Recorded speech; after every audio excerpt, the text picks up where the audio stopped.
No. All right, Bear, let's go.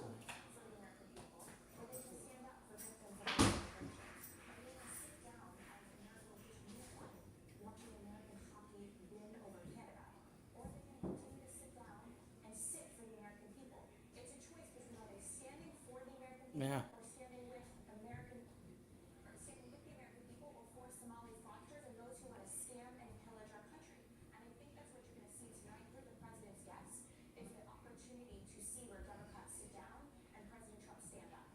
Yeah, so there's going to be some great guests. You got the hockey team, you got Erica Kirk, and it looks like there could be more surprises, some families, some babies, perhaps.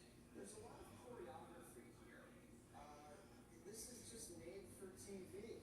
Are you going to stay up till midnight, Charlie? Absolutely. Look, the president has gotten so good at these, right? That Democrats don't even want to sit through them anymore. It's become so fragmented. Everyone's doing their own thing. Gavin Newsom is chasing influencers in New York City, going on a book tour and talking about Kamala Harris and her relationship with Willie Brown.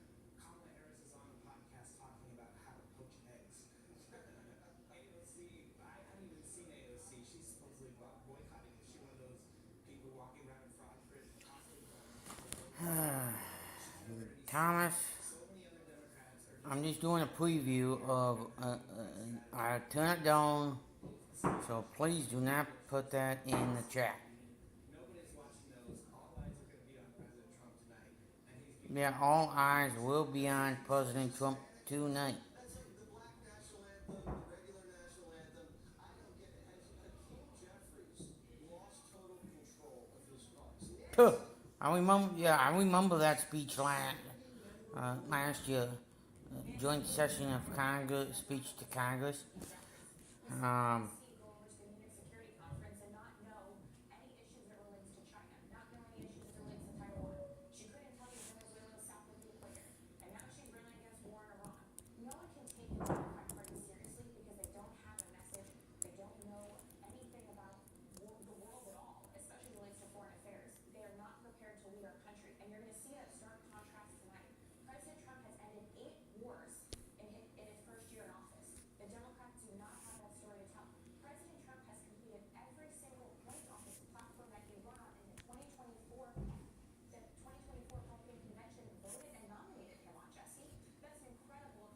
And one of the ways, Charlie, yeah. those wars ended, finally, at least according to the president, was because of tariffs. And the justices are going to sit front row, and they're just going to have to stare right into the guy's eyes.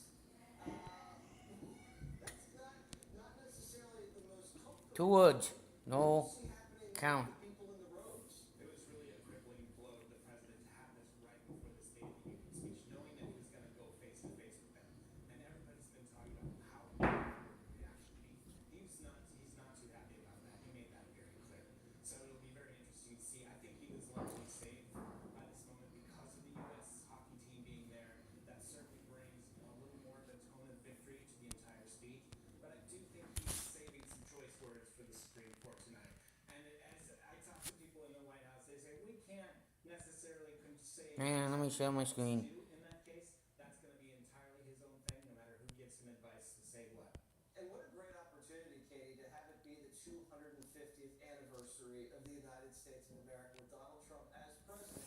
Yeah. In the State of the Union, he can really weave a lot of just beautiful anecdotes about heroes and patriots into these remarks tonight. And it'll really be a great time to uplift the country when it's so freezing outside.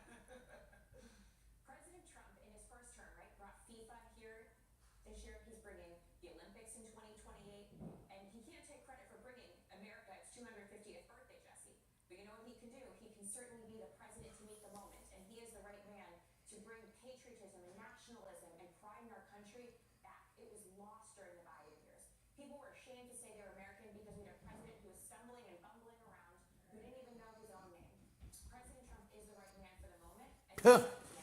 More than just a white man. He is the.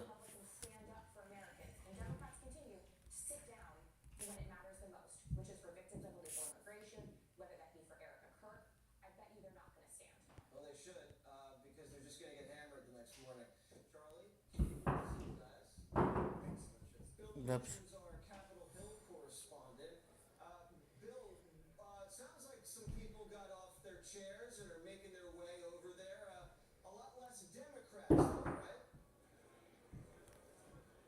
Yeah, Jesse, to your point, there might be quite a few empty seats in the room when this thing kicks off tonight. At last check, we're now up to 73 congressional Democrats who have announced they're going to boycott this speech tonight, and Republicans have been blasting him for it. We caught up with Florida Senator Rick Scott earlier. He made the point that he went to all of President Biden's speeches, even though he said he thought they were horrible and that he was wrecking the country. He says that's not the point. The point is you respect the office. So out of those 73 Democrats who aren't showing up tonight, there's a couple dozen. They're actually going to the nearby National Mall where they're going to hold their own rally. They're calling it the, quote, People's State of the Union. It's going to be hosted by former MSNBC host Joy Reid, and it's going to be sponsored by a couple progressive groups. I guess the idea behind that is they think they're going to counter program President Trump's speech tonight. Then you have a bunch of Democrats who are here tonight but say they're showing up begrudgingly. We heard Minnesota Congresswoman Angie Craig say today that she would, quote, rather stick forks in her eyes than show up here and listen to President Trump speak. But she says she is going to show up because it's the people's house. We heard Hakeem Jeffries kind of take a similar line of thinking, saying he is going to show up. It's the people's house, and you, quote, you don't let people run you off your block. He said for the Democrats in the House who are showing up tonight, there's an expectation of them that they will be, quote, silently defiant. Now, there are Democrats who are bringing Yeah. of guests tonight. Some of them are bringing victims of Jeffrey Epstein or family members of those victims. Congresswoman Ilhan Omar of Minnesota is bringing two people who were arrested by ICE during Operation Metro Surge. On the other side of the coin, you got Texas Senator John Cornyn, the Republican, bringing former Union president. And then in more of a bipartisan manner, Well, just hang on there, folks. showing up here family members of those two fallen Iowa National Oh, that's a Guard soldiers joint session of Congress. killed in action in Syria. Now, as those Democrats are trying to have these counter-programming events, who is actually going to be delivering the Democrat response tonight? That's going to be Virginia's new governor, Abigail Spanberger. And we caught up with Republican Senator Tommy Tuberville of Alabama earlier, and he was kind of clowning the fact that Spanberger is delivering the response tonight. He said he loves that it's her. He called her, quote, a communist, said she ran the Ha! campaign in Virginia as a moderate, then took Two hoods. Count. communist, so he said he thinks it's perfect that she's going to be delivering the response tonight. Jesse, just to put a bow on this, the big question is there going to be any drama tonight, right? Because we certainly had it last year. We all remember Texas Congressman Democrat Al Green. He had that outburst last year, was raising his cane. He eventually got escorted out of the chamber. You're going to have 73 Democrats who aren't in there tonight, so we'll have to wait and see. It sounds like this is going to be a potentially a pretty long one. We heard you talking about the fact that the president said he might go over 2 hours for this one. We'll see. But behind the camera right now, Jesse, I'm watching everybody streaming to the chamber. I've seen all of the cabinet secretaries show up. Pam Bondi, Pete Hegseth, Kristi Noem, Scott Bessent. We also saw CIA Director John Ratcliffe walk in. So everyone's buckling up, and we're waiting to see what the night brings. We'll send it back to you. Have you seen Al Green with his cane? I have not, but I'm keeping an eye out for him. All right, you tell me, if you see the cane, you confiscate it, okay? Take that cane away. Well, Thank you so much, Phil. Thank you. Any moment, Trump departs the White House. A live report. Next. Trump departs the White House. Live reporting. Coverage is brought to you by Amazon. 60% of sales come from independent sellers. To remind you that 60% of sales on Amazon come from independent sellers, Jess from Planetary Design will pour 60 cups of coffee for 60 adventurers. Shoot, lost count. Shop small business on Amazon. Huh. To remind you that 60% of sales on Amazon come from independent sellers, John from Blueborn Beeswax will light 60 candles for Mark and Evel's 60th wedding anniversary. Shop small business on Amazon. Hi folks, I'd like to tell you about Y-Refi. Did you know that as an accredited investor, when you invest in Y-Refi, your interest rate is fixed? Oh, that reminds me. I have to put a poll. And did you know that you invest for 1 to 5 years, and you can spread your investment over those terms to best suit your needs? And you have the freedom to take take your monthly interest as income or reinvest it, whatever you choose. When you invest in Y Refi, your interest is calculated daily and you're paid monthly. Would you like some more information? Just call 877-80-INVEST or log on to investYrefi.com. That's investYrefi.com. For complete details, make sure to review the private placement memorandum and scan this QR code to view the disclosures at your leisure. Y Refi, investing in America's future. And this is a Larry Elizabeth. MAGNO liquid gels are faster and stronger than Tylenol rapid release gels. Also from MAGNO targeted relief, the only topical with 4 powerful pain-fighting ingredients that start working on contact and lasts up to 8 hours. Zepbound, watch this. Learn the feeling stop losing pounds, only to gain them back again. Zepbound helps adults with obesity lose weight and keep it off. Watch this. People taking it lost up to 48 pounds. In a study, people using Zepbound lost an average of 50 pounds compared to an average of 33 pounds with the Wegovy injection. Watch this. Don't share needles or pens or reuse needles. Don't take if allergic to it or if you or someone in your family had MTC or NEN2. Tell your doctor if you get a lump or swelling in your neck. Stop Zepbound and call your doctor if you have severe stomach pain or a serious allergic reaction. Severe side effects may include inflamed pancreas or gallbladder problems. Tell your doctor if you experience Nah. mood changes, depression or suicidal thoughts before scheduled God procedures and anesthesia. damn it. Pregnant, plan to be, or taking birth control pills. Taking Zepbound with sulfonylurea or insulin may cause low blood sugar. Side effects include nausea, diarrhea, and vomiting, which can cause dehydration and worsen kidney problems. Ask your doctor about Zepbound. Watch this. This is the true story of Alex. Recently promoted, he was earning more, but investing for the future, I definitely needed a plan. With his advisor Dennis, Alex invested his savings into 3 accounts, one for now, one for later, and of course, his retirement. A plan in motion put the future in focus. The wedding, the barndominium, kids, maybe kids. The point here, Alex has more than big goals for his future. He's got a plan to get there.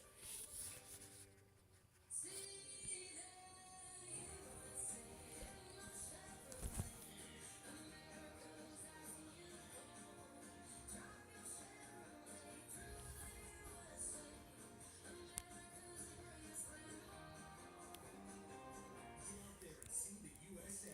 Well-qualified buyers can get 1.9% financing on all Chevy Silverado 1500 models. Or get $5,350 in total value on this Chevy Silverado. Small business owner, tariffs has been the biggest headache this year. You're looking at $100,000 in tariffs right here. Congressman Dennis Van Orden supported the tariffs. He's called them a success. In all honesty, they're higher prices. Tell Dennis Van Orden to stop raising their costs. Vehicle breakdowns are costly. If your check engine light comes on tomorrow, the repair could easily cost thousands. It was like almost a $6,000 job. But with Endurance, you could never pay out of pocket for a costly repair again. Plus, your rate stays the same no matter how many claims you file. I've had 5 claims for over $12,000. Who's going to pay for your next car repair? You or Endurance? Call right now to get $300 off any plan. I never got a college degree. Now I'm the CEO of my own company. People want to tell me I'm one of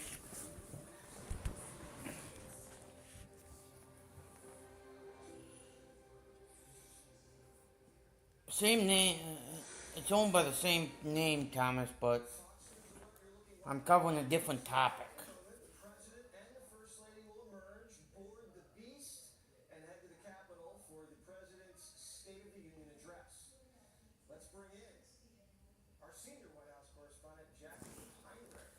Hey, Jackie, is he out of there yet or not?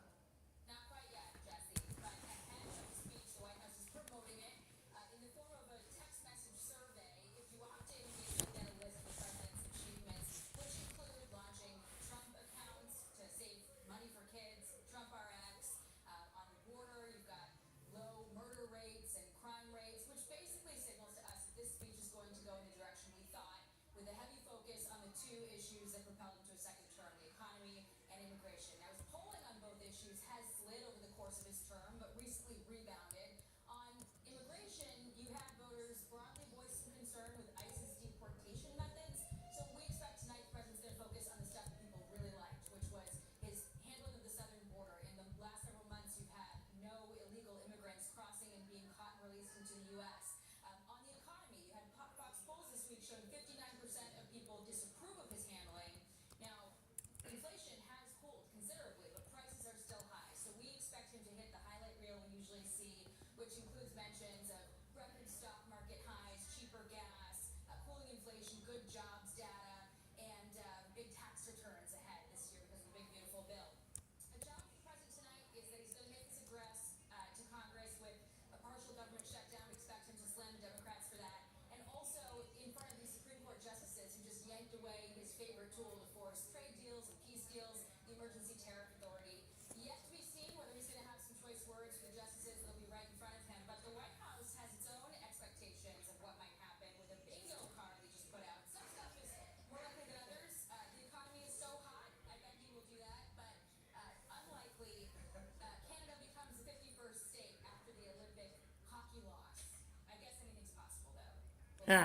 I thought those were the stakes. I thought it was if we win, we get Canada. We'll Becky, see. good to see you. They're Thank you not so so good at much. dealing. Stay warm. No, not yet. All right, and the president should be leaving the White House any minute right now. We're going to go to Kentucky Congressman James Comer. Congressman, I think on Thursday, you're going to be interviewing Bill and Hillary Clinton. I believe that's under oath, correct? Correct, 100%. It's a real legal deposition. They're going to be sworn in. All their questions they're going to have to answer under oath, or they're going to commit perjury. We deposed Hillary Clinton on Thursday, and then Bill Clinton on Friday. You're going to see several hours of tough questions from Republicans. Okay, so that's definitely going to be something we're going to be paying a lot of attention to. Yes. Tonight's speech, obviously we're hearing already a hard economic and border message. What does he need to say specifically to get the people in Kentucky fired up? Well, he needs to remind everyone about the accomplishments and take people back a year to when Joe Biden was president. We had Biden inflation. We had a wide open border. We had so many cities that were under in flames because of rampant crime. And look at where we are today. The border's secure.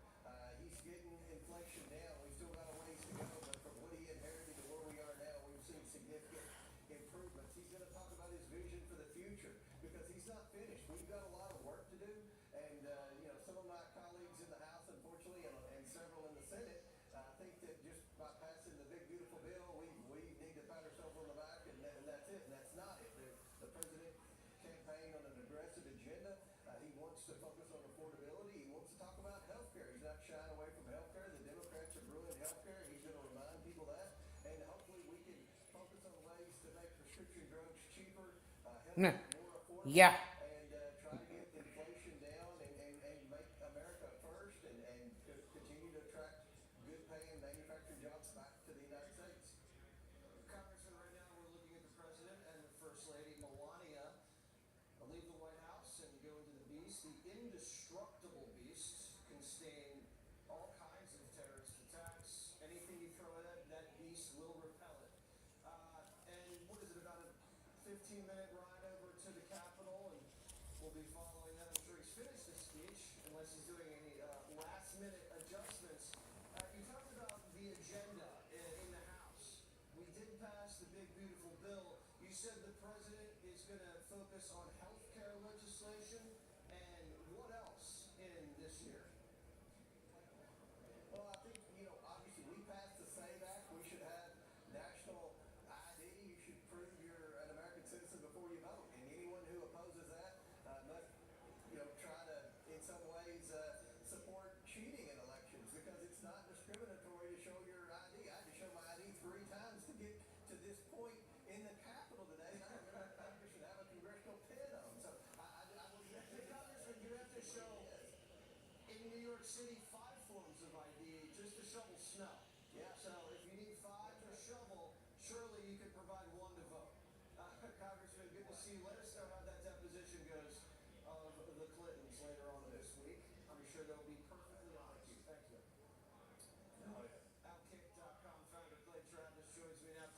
see the hockey team.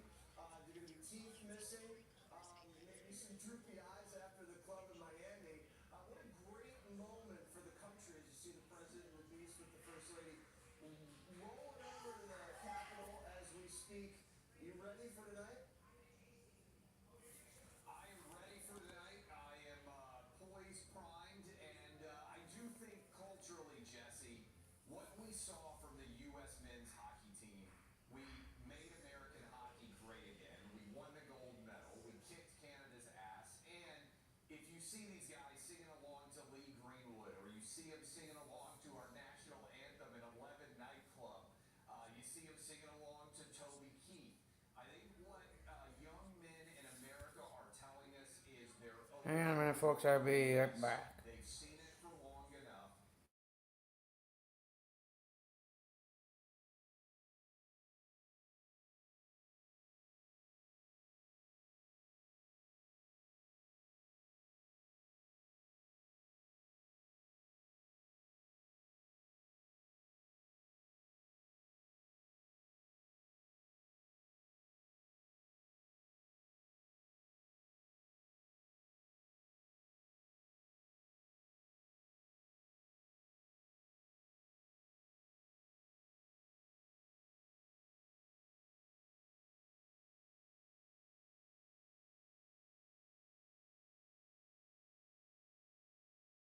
Them at the club.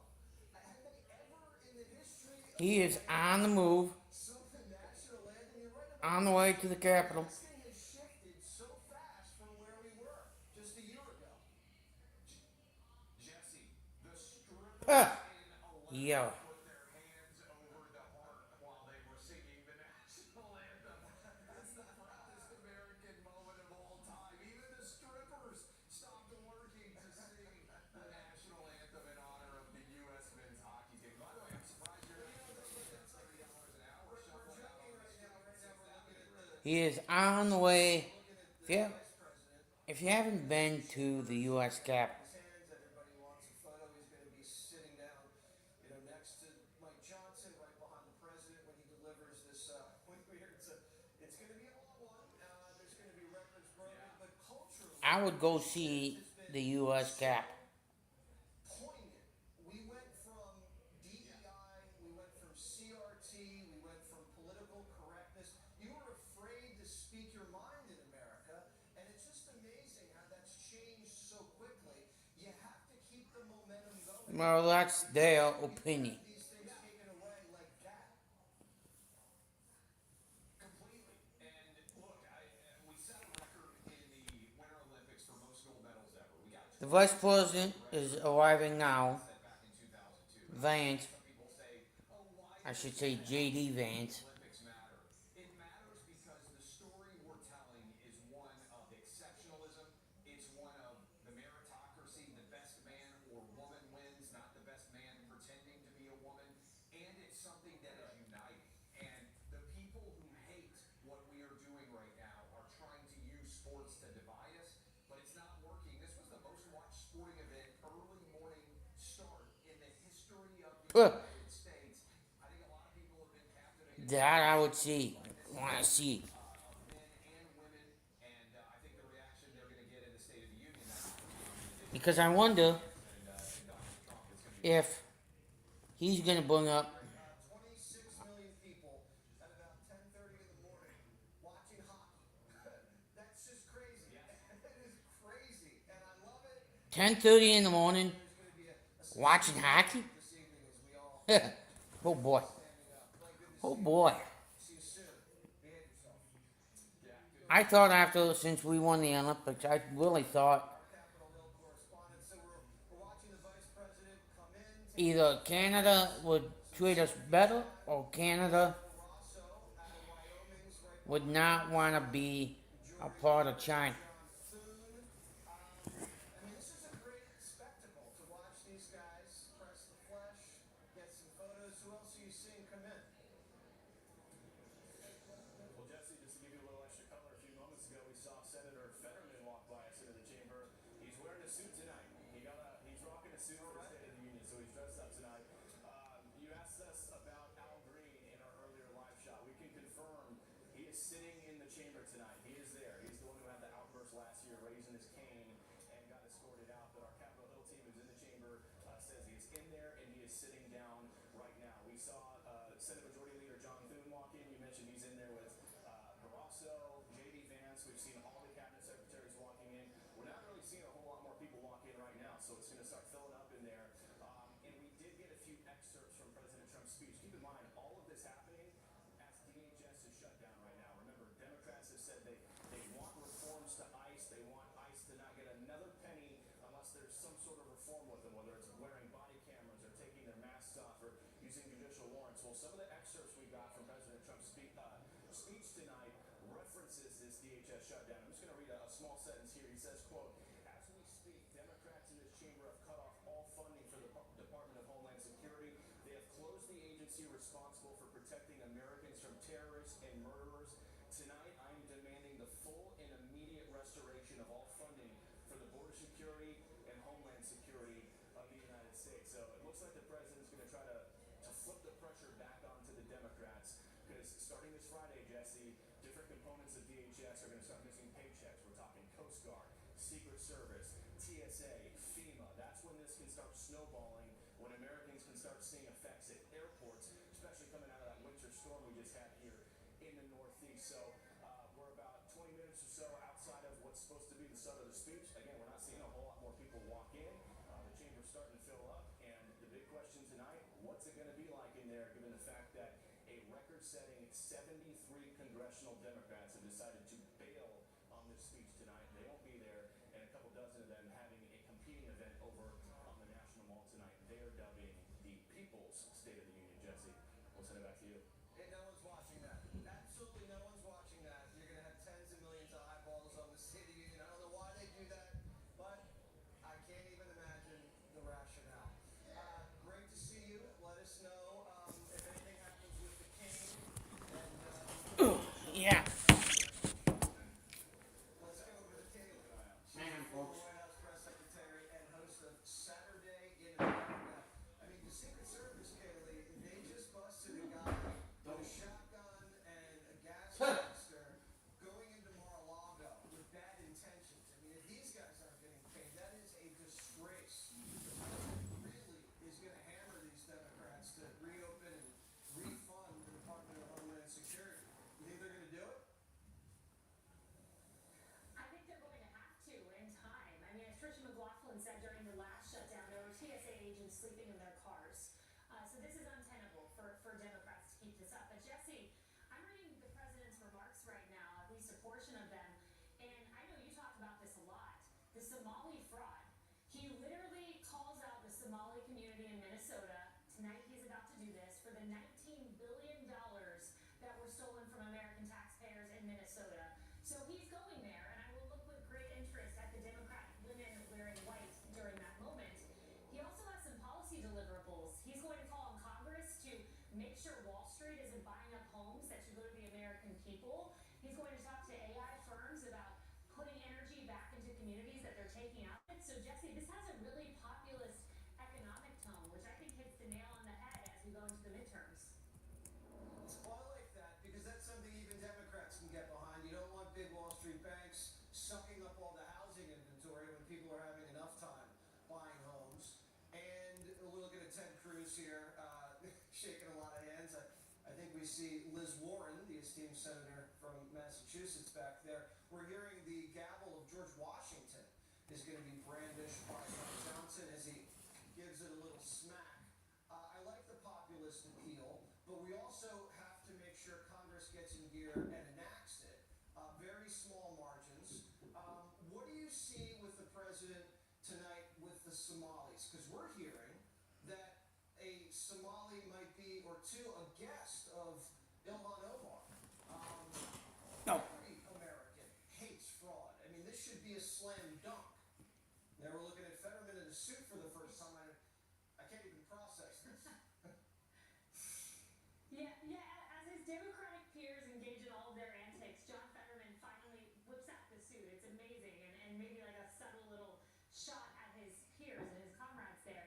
But I hope they get a tight shot of Ilhan Omar's face when he brings up the Somali fraud. I want to see the look on her face. This was her district. you just pointed out he needs Congress to enact all this. You got all the senators before you. Call on them to get rid of the filibuster. Now's the time to pass the Save America Act. If Republicans want any chance of getting this agenda through, unified government is the moment to do it before you lose the House, potentially lose the Senate. Hopefully that doesn't happen. But he should call these senators out right to their face and say, now is the moment to act. I believe it was, I think, 70% of Black Americans, Yeah. 80% of Hispanic Americans, 90% of white Americans believe you should have ID. It's not about race. It's just about security. I don't know why anybody would want to get in the way of that. Kaylee, great to see you. I know that's been a big issue on your weekend show. Keep up the great work on that. Now, Thanks, to Jesse. Vivek Ramaswamy, Republican candidate for Ohio governor. Actively on his way to the Capitol. Now we Or to home, AI especially, Vivek. We're hearing that these companies may just build their own electrical plants. That's going to save Americans a fortune. So look, I think it's a great opportunity, Jesse. First of all, before looking to the future, just to celebrate the victories that got us here in that first year of the Trump presidency. We sealed that southern border. And also, if you look at where we were internationally, there were wars in the Middle East. There was chaos elsewhere in the world. Now, the Israel peace settlement, you've got a great place that was unimaginable just a couple of years ago. With those accomplishments under our belt, now we can focus on the future. Focus on the future, but bringing down those costs of livings, bring down costs, increase paychecks, deliver better education throughout the country. And I do think that forward-looking vision that integrates the power of future technology, even AI, but doing it in a way that they're paying for their own energy rather than externalizing that to everyday electricity bills of consumers. That, I think, is the kind of forward-looking economic vision that combines with the accomplishments of sealing that southern border and securing international peace abroad. And I think if President Trump is able to draw that link between the accomplishments he's already delivered, the early economic progress we're making, and the forward economic progress we can expect, I think it's going to be a very successful speech tonight. That's what I'm hoping for, and that is what I expect from President Trump. Yeah, because you have to tell a story. Where we've been. It's been 4 years of Bidenomics. The country's traumatized, and prices have come down, but they're still very high from what Joe Biden left this president with. And you're going into a midterm, and the Democrats are complaining about affordability. And how's the president have to frame that choice? Because it has to be a choice.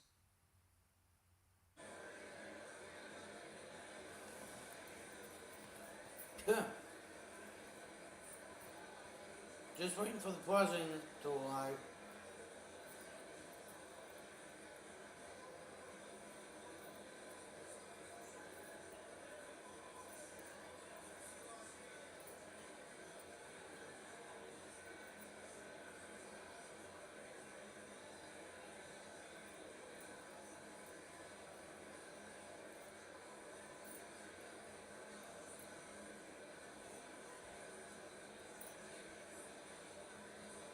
Let me go back to Jesse Walters. And equity compound interest to be able to With the timer, born in the 12 minutes and counting. on track to generating wealth starting at a young age. That too is part of tackling affordability. Not just undoing the Biden damage of inflation and bringing down cost, but also increasing and creating new wealth for Americans. And that's the cultural shift we're seeing, Jesse. Now, talking about telling a story, it's not just the last 2 years, it's the last 250 years that we celebrate this year, the signing of the Declaration of Independence. That was a celebration of the pursuit of American excellence. And I think in this year, that 250th anniversary of that great Declaration of Independence, I believe the greatest mission statement ever written for a nation in the history of mankind, that is what we celebrate now. So the story of the last 2 years has been the story of our entire history as a country, that we celebrate pursuing growth, pursuing excellence, not restricting ourselves, but making sure that everyone in America participates in that growth. Whether they are Republican or Democrat, those policies that are bringing down costs, increasing paychecks, improving our schools, and having sealed that southern border, those serve not just the people who voted for President Trump, but even for those Democrats who did not. And I think President Trump deserves to be able to deliver that message clearly. hope he does that tonight so that people across this country, from my home state of Ohio to coast, understand this is a president who has come back to deliver for them, for us, in celebrating this country, the greatest country known in the history of man, being led by a commander-in-chief who actually believes in that country. That's what I want to see come across tonight. Very well said, Vivek, because he ran on restoring the American dream. That the Biden-Harris administration crushed it, and he was going to come back and deliver it once again. And if he can inspire that hope and that patriotism to be able to deliver for everybody, no matter race, creed, or color, home run. And I think he has the tools to do it, and it'll be a great crowd to watch it. Vivek, good luck in your race. It's all for us tonight. Brett and Martha are going to be picking up our special coverage.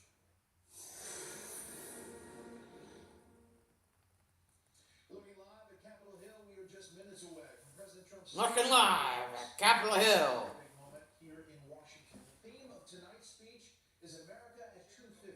Strong, prosperous, and respected. Senior White House officials say the address will celebrate 250 glorious years. Minnesota, Mr. Emmer. The gentlewoman from Michigan, Mrs. McClain. The gentleman from North Carolina, Mr. Hudson. The gentleman from Pennsylvania, Mr. Reschenthaler. The gentleman from Utah, Mr. Moore. The gentlewoman from Indiana, Mrs. Houchin. The gentleman from Oklahoma, Mr. Hearn. The gentleman from New York, Mr. Jeffries. The gentleman from California, Mr. Aguilar. The gentleman from California, Mr. Liu. The gentlewoman from Washington, Mrs. Delbene. The gentlewoman from Michigan, Mrs. Dingle. The President of the Senate, at the direction of that body, appoints the following senators as members of the Committee on the part of the Senate to escort the President of the United States into the House chamber. The Senator from South Dakota, Mr. Thune. The Senator from Wyoming, Mr. Barrasso. The Senator from Arkansas, Mr. Cotton. The Senator from West Virginia, Mrs. Capito. The Senator from Oklahoma, Mr. Langford. The Senator from South Carolina, Mr. Scott. The Senator from New York, Mr. Schumer. The Senator from Illinois, Mr. Durbin. And the Senator from Minnesota, Ms. Klobuchar. The members of the escort committee will exit the chamber through the lobby doors.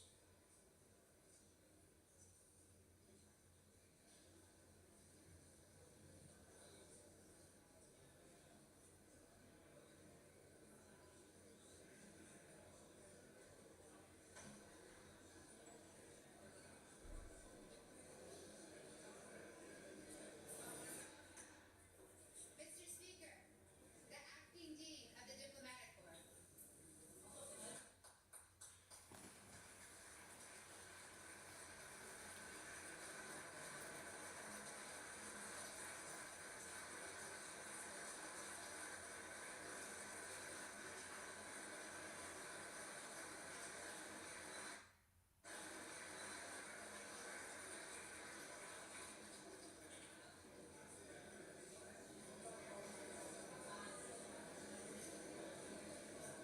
Tuh.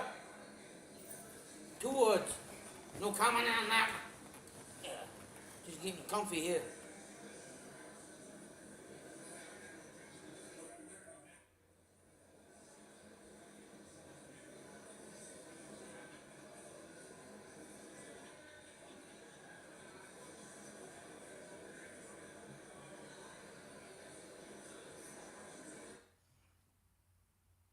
And a lot to sell. I appreciate that not everybody agrees with that point of view, but I think it's there for him, and I think you're going to see him move it along tonight.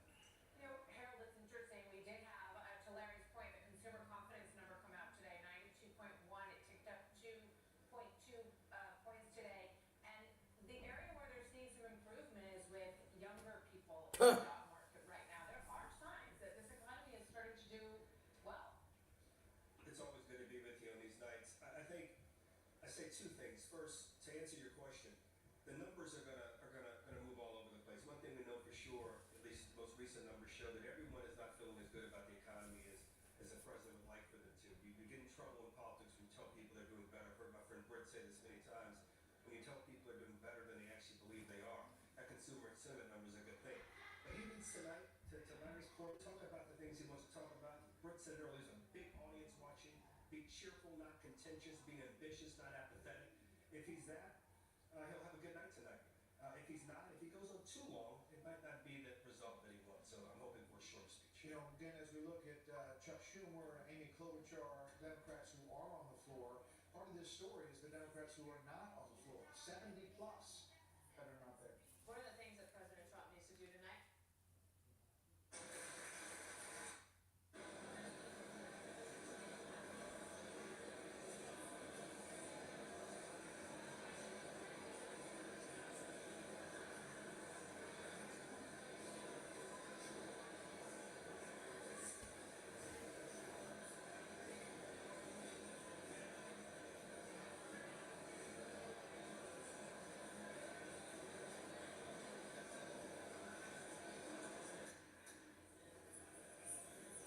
Mr. Speaker, the Chief Justice and Associate Justices of the Supreme Court.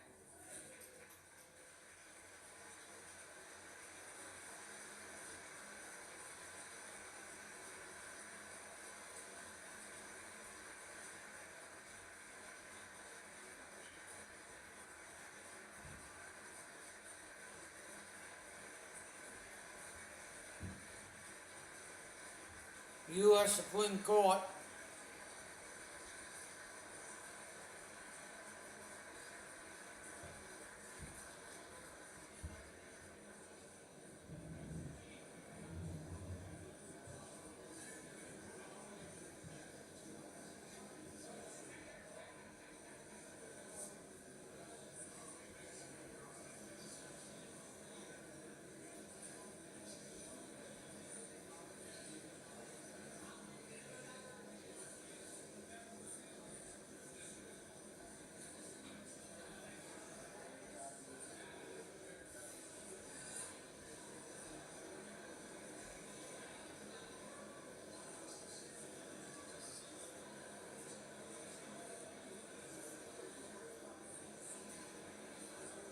Huh.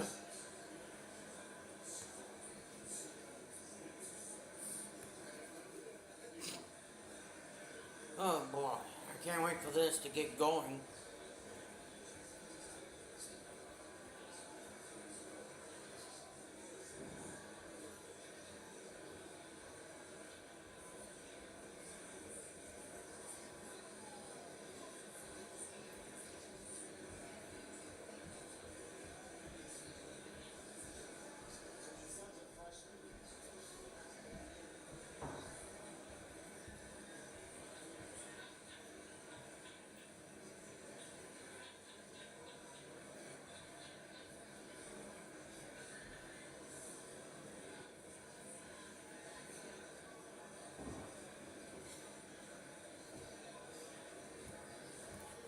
I don't know how much longer it'll take just to get the president in.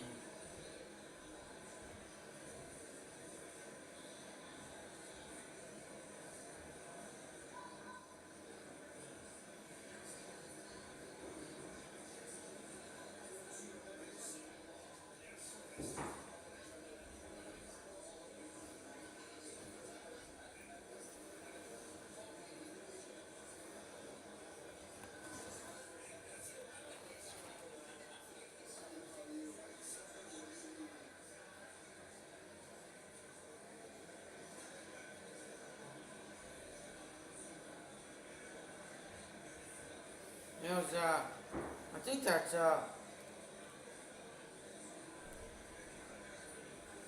second lady sitting up there.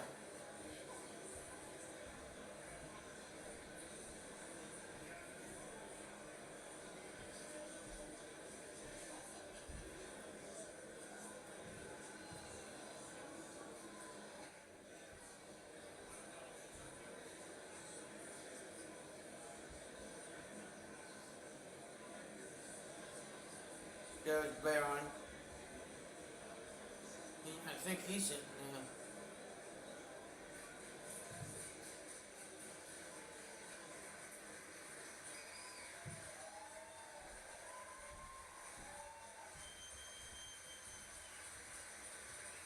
First lady has arrived. So we know Donald Trump is in the Capitol.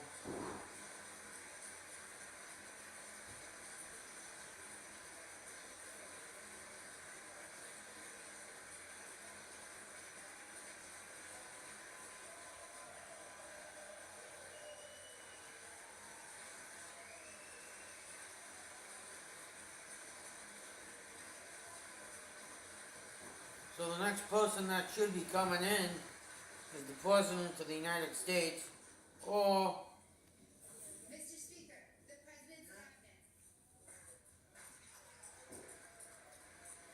well, the Cabinet's coming in.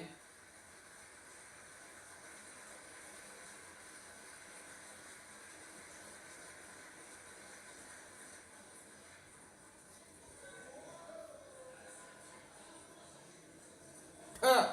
Handshakes, pictures, you name it.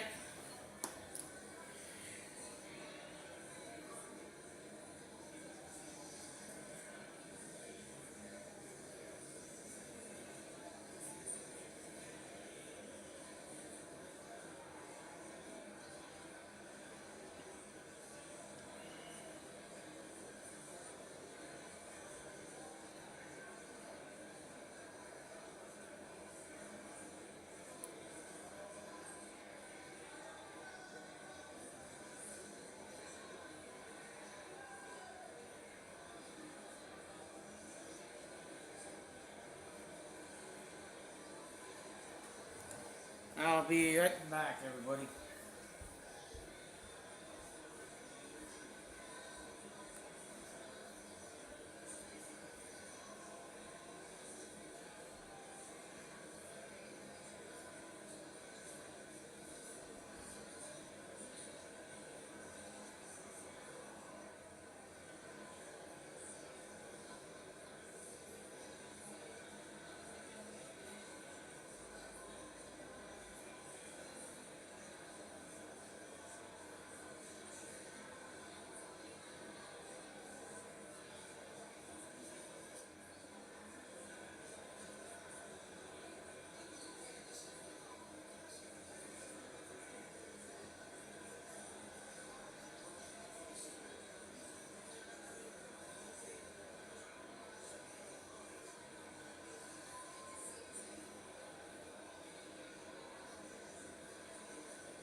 President Trump coming out.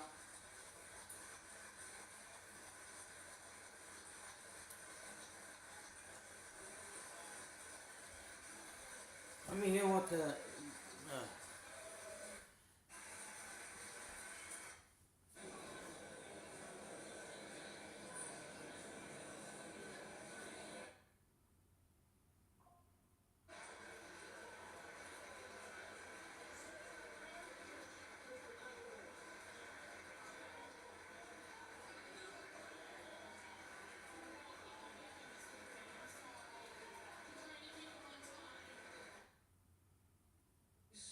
That's all for us tonight. Brett and Mark, Chuck Schumer, Amy.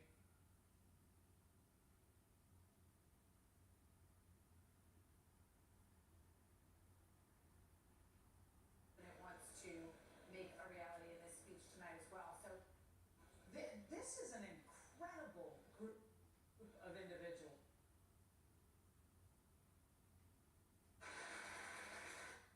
wonderful opportunity, like absolutely use America 250 to the greatest extent possible, and the fact that our founders were brilliant and they created this beautiful country for us, and that we all might disagree on a lot of things, but we show each other every year at this time, either at the joint address or the State of the Union address, we are the best country in the history of the world. Speaker, the President of the United States.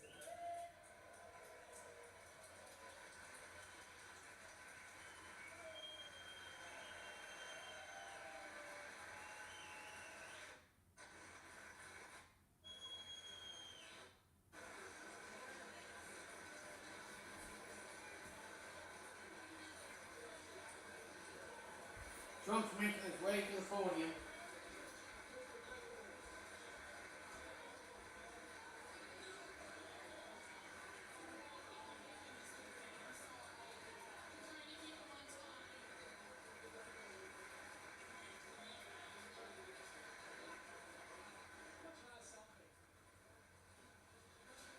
Trying to listen in to some of these discussions, a lot of selfies on the way. That's a new element, Harold. As we've seen these State of the Union addresses continue, Steve Scalise and the group escorting the president in behind him. You know, he does have a lot of support in the Republican Party. He is seen as crucial to this midterm election to be essentially on the ballot, even though polls show it could be Democrats who are right now gaining from the current situation. It's part of the president's job to try to turn that dynamic around. There's shaking the hands of the U.S. Supreme Court, which is a moment. Let's listen.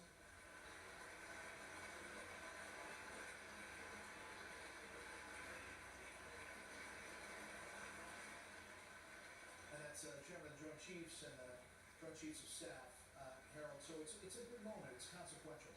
It's like so. The pattern here, this is never should be understated or underestimated. But we should be clear. This is the real time for the president. Last year when he spoke, he was just coming in. Now you have 3 out of 4 independents who say they don't know if they're fully sure about the president, what he's doing. You have us about to perhaps enter war against Iran. The Ukraine war is not ended. His America First message last year was powerful.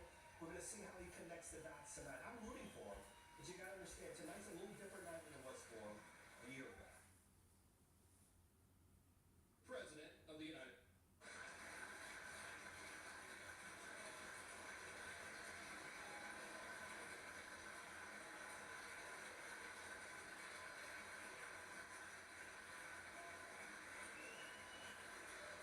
Pep! I'm not gonna even say what I'm gonna say because some Democrat may take it and stick it where the sun don't shine.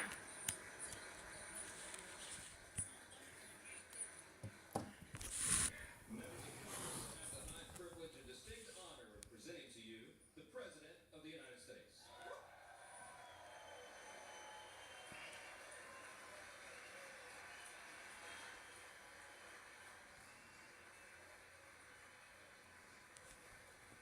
Big night for President Donald J. Trump, the 45th and 47th President of the United States. State of the Union Address 2026.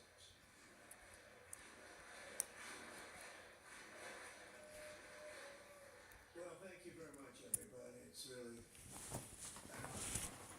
Speaker Johnson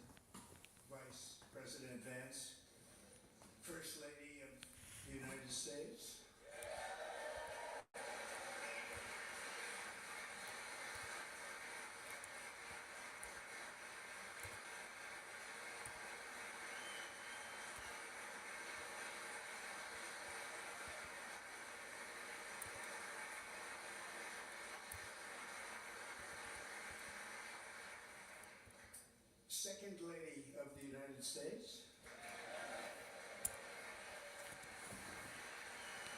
That would be USA Vance.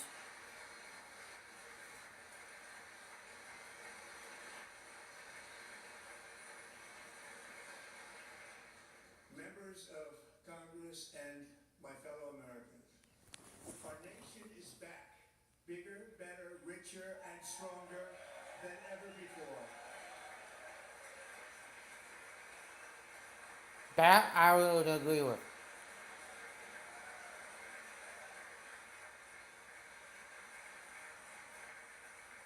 Less than 5 months from now, our country will celebrate an epic milestone in American history, the 250th anniversary of our glorious American independence. This July 4th, we will mark 2.5 centuries of liberty and triumph, progress and freedom in the most incredible and exceptional nation ever to exist on the face of the earth. And you've seen nothing yet. We're going to do better, better, better. This is the golden age of America. I'd like to mention something. He mentioned the golden age of America.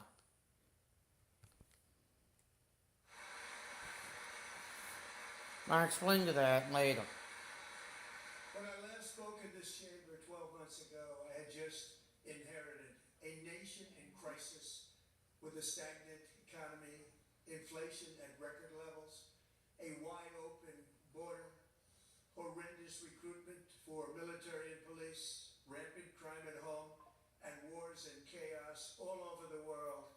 But tonight, after just 1 year, I can say with dignity and pride that we have achieved a transformation like no one has ever seen before, and a turnaround for the ages. It is indeed a turnaround for the ages.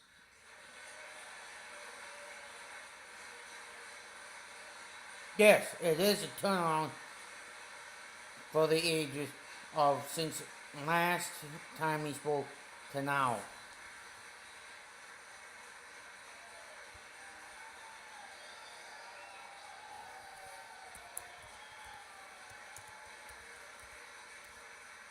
And we will never go back to where we were just a very short time ago. We're not going back. Today our border is secure.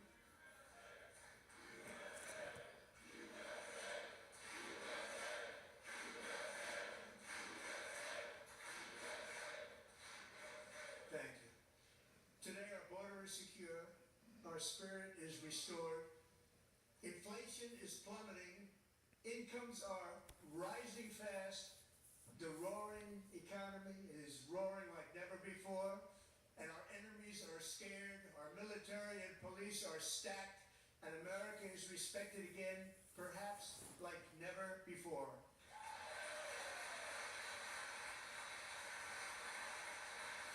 Well, yeah, that I would have to agree with. Police, military. After 4 years in which millions and millions of illegal aliens poured across our borders, totally unvetted and unchecked, we now have the strongest and most secure border in American history by far.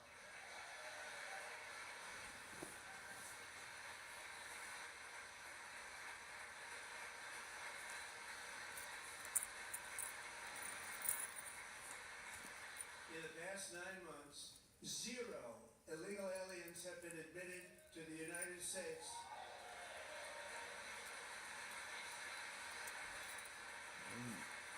Zero.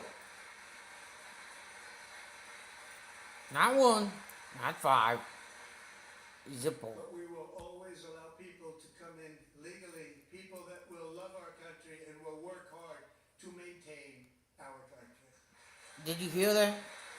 Come in legally. Not illegal. Legal. The flow of deadly fentanyl across our border is down by a record 56%. Oh. Yeah.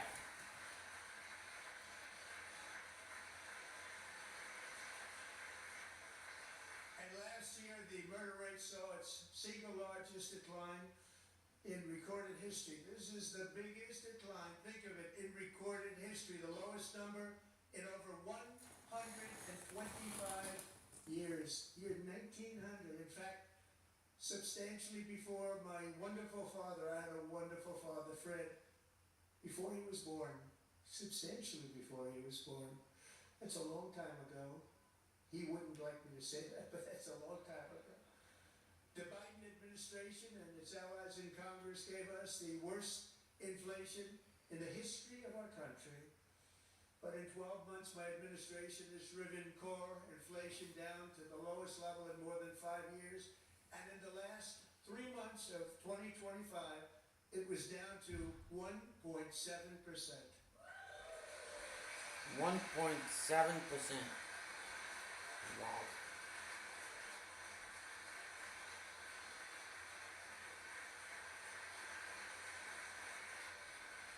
Gasoline, which reached a peak of over $6 a gallon in some states under my predecessor, it was quite honestly a disaster, is now below $2.30 a gallon in most states, and in some places $1.99 a gallon. And when I visited the great state of Iowa just a few weeks ago, I even saw $1.85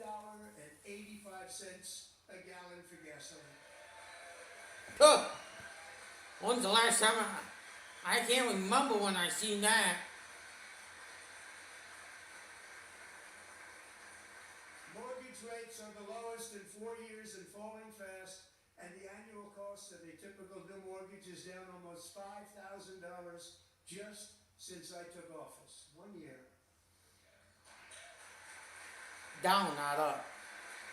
And low interest rates will solve the Biden-created housing problem well, at the same time protecting the values of those people who already own a house that really feel rich for the first time in their lives. We want to protect those values. We want to keep those values up. We're going to do both. And we are going to keep it that way. The stock market has set 53 all-time record highs since the election. Think of that. 1 year. Boosting pensions, 401ks, and retirement accounts for the millions and millions of Americans. They're all gaining. Everybody's up, way up. In 4 long years, the last administration got less than $1 trillion in new investment in the United States. And when I say less, substantially less. In 12 months, I secured commitments for more than $18 trillion pouring in from all over the globe. Nah.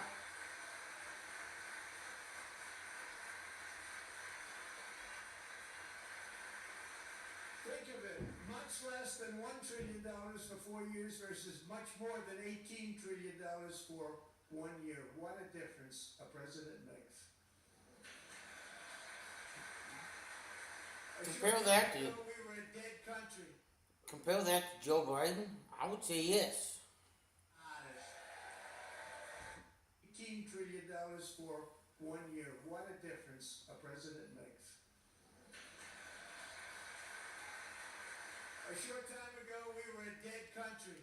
Now we are the hottest country anywhere in the world. The hottest.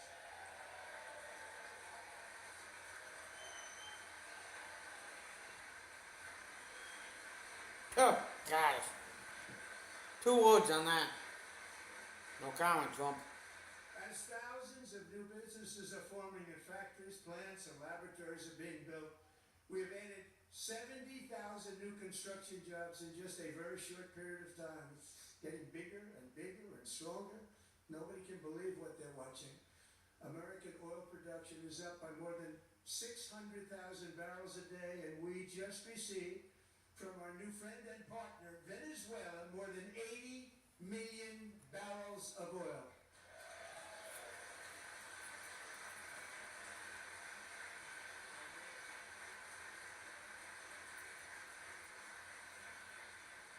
American natural gas production is at an all-time high because I kept my promise to drill, baby, drill.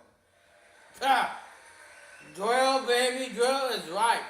Done did do. He kept that promise. More Americans are working today than history of our country. Think about that. Any time in the history of our country, more working today, and 100% of all jobs created under my administration have been in the private sector.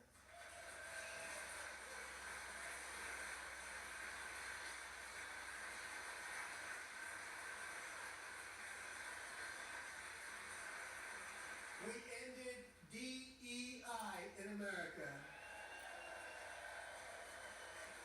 Huh.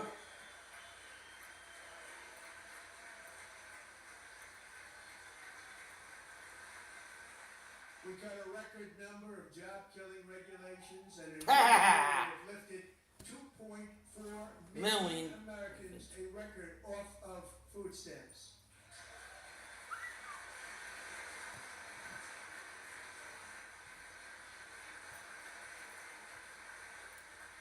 And for all of these reasons, I say tonight, members of Congress, the state of our union is strong.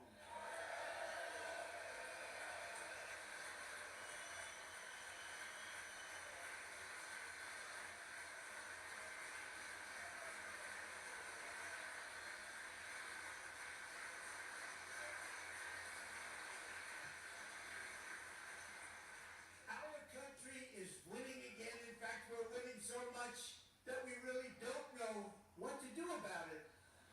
People are asking me, please, please, please, Mr. President, we're winning too much. We can't take it anymore. We're not used to winning in our country. Until you came along, we're just always losing, but now we're winning too much. And I say, no, you're going to win again. You're going to win big. You're going to win bigger than ever. And to prove that point, here with us tonight is a group of winners who just made the entire nation proud. The men's gold medal Olympic hockey team. Come on in.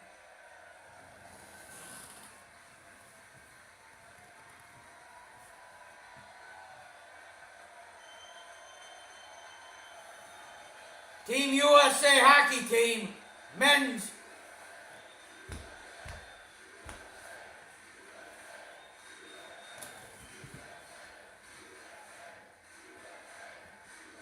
Ha! He proved the point, boy, to bring the men's hockey team to the U.S. Congress. Ha! Holy nutballs!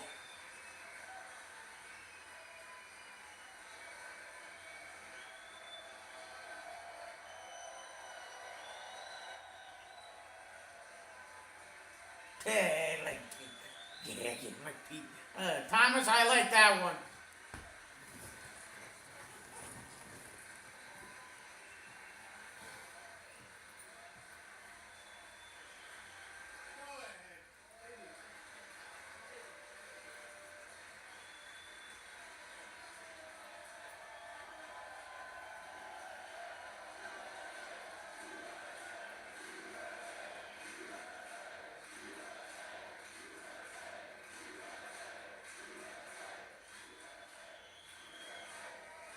Say.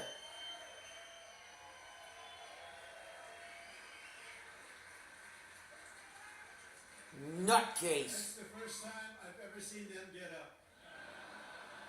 And actually, not all of them did get up.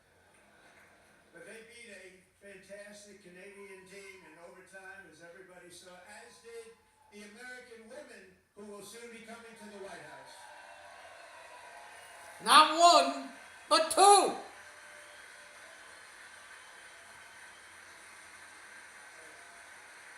Thank you. Thank you very much.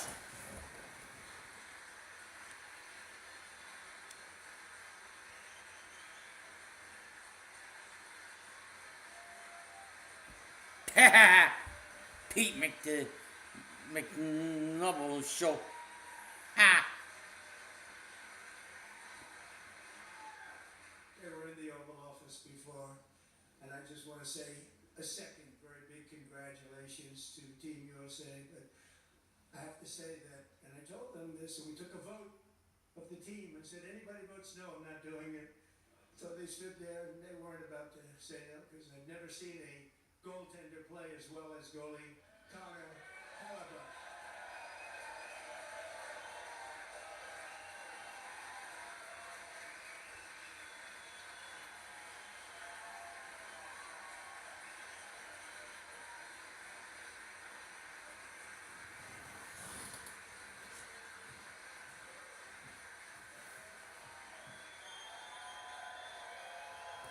I'll just go off screen here for a minute.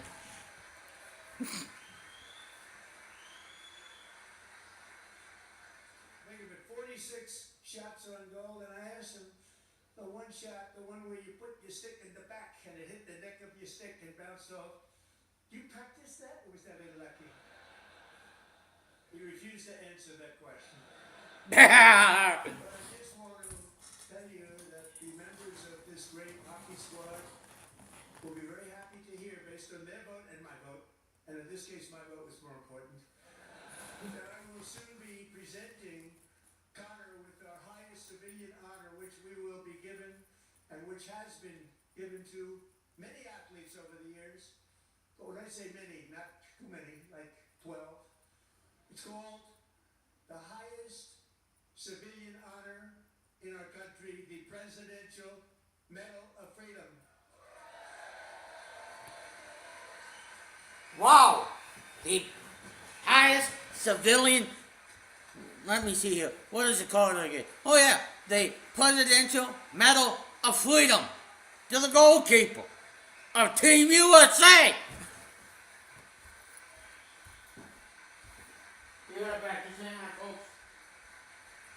Great athletes have gotten that, very great, the best, and I thought he deserved it. And I did take a vote, every single one of them. I said, I'm not giving it if anybody goes no, and every single one of them rapidly put up their hand.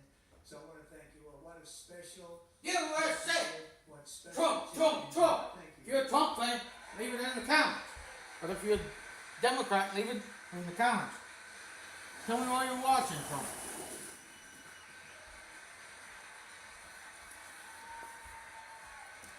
This is I'm just doing this because of people who We're work. also pleased to say that the next time the Olympic torch is lit, it will be here in America for the 2028 Olympics, and it's the summer version right in Los Angeles. We're going to do a good job in Los Angeles. He said it, not me. He said it, not me. USA.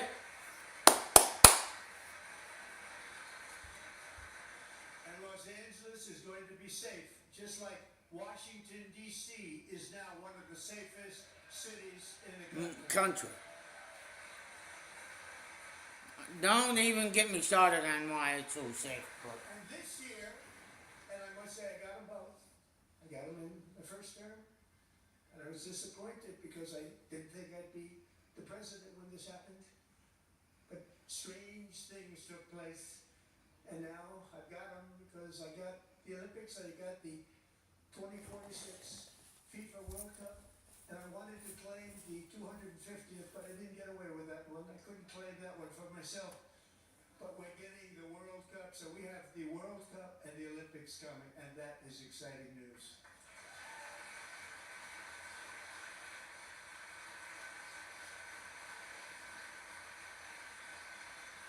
So this will be a year to celebrate our country and the heroes who have kept it free. Men like Buddy Taggart. At age 17, Buddy volunteered to defend America in World War II. Serving in the Pacific under the great General Douglas MacArthur, he fought bravely in the famous Battle of Manila, worked so hard. He was badly wounded and almost killed by enemy machine guns in Luzon. And 81 years ago this month, he liberated the largest internment camp in the Philippines, one of the largest anywhere in the world. But he earned many honors, including a Purple Heart and a Bronze Star, came home, started a family, and tonight he is in the gallery looking forward to July 4th, 2026, his 100th birthday. wow. 100 years old. You know what I gotta say to him? And I think I speak for everybody. Thank you for your service and sacrifice.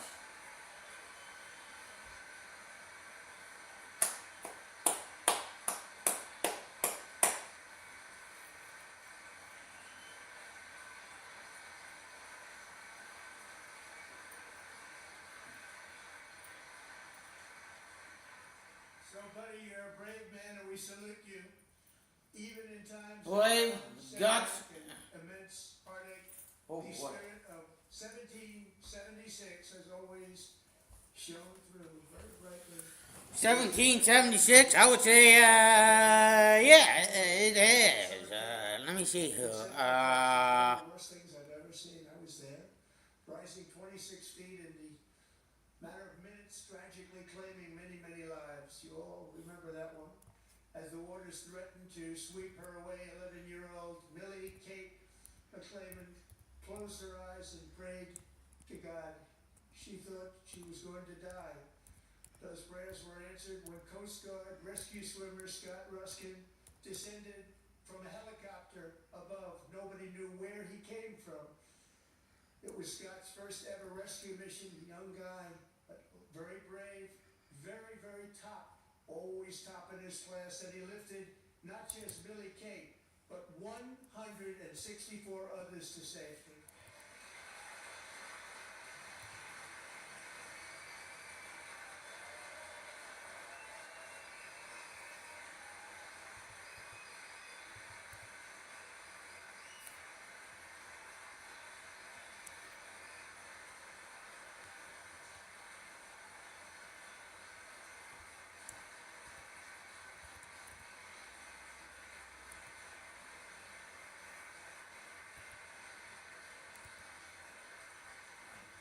People watched Scott from a distance, and they couldn't believe what they were seeing. The winds were blowing, the rain was pouring, everything was going, and that rapid water, nobody's ever seen anything like it. They said, wow, that's something.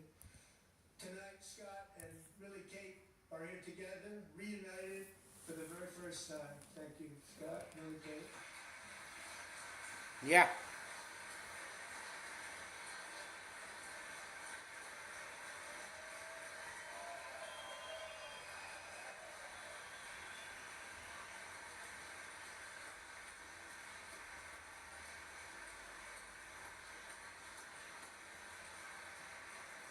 This is the full speech. And Petty Officer Ruskin, I'm pleased to inform you that I am now awarding you the Legion of Merit for extraordinary heroism, which is what it was, extraordinary heroism. Thank you. I'll be right back, everybody.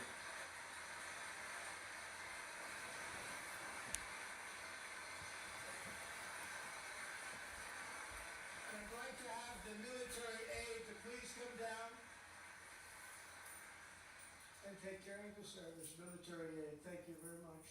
Take care of that very important service. Thank you very much. From 1776 to today, every generation of Americans has stepped forward to defend life, liberty, and the pursuit of happiness. And they're really doing it for the next generation. But now it's our turn. Together we're building a nation where every child has the chance to reach higher and go further, where government answers to the people, not the powerful, and where the interests of hardworking American citizens are always our first and ultimate concern. That is the debt we owe to the heroes who came before us, and that is the promise we must keep to America for our 250th year. Last year, I urged this Congress to begin the mission by passing the largest tax cuts in American history, and our Republican majorities delivered so beautifully. Thank you, Republicans.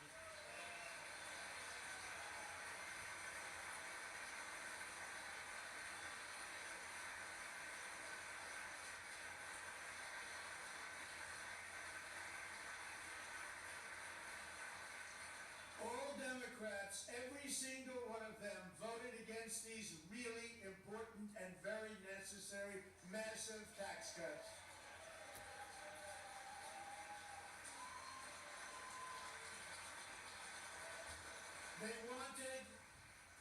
large-scale tax increases to hurt the people instead.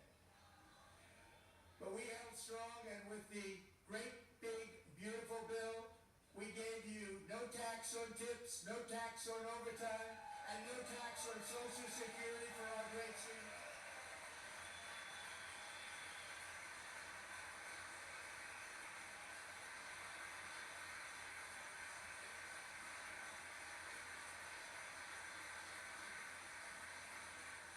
And we also made interest on auto loans tax deductible the first time, but only if the car is made in America.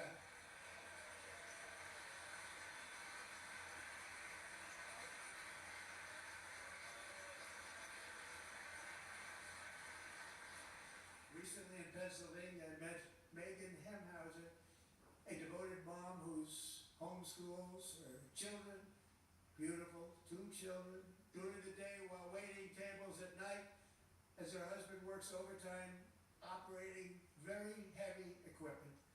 Megan is here this evening and she's happy to tell you that she is so much richer because with no tax on tips, no tax on overtime, and her expanded child tax credit done again by Republicans, Megan and her husband will take home more than $5,000 extra just for the year, cutting her tax bill in more than half.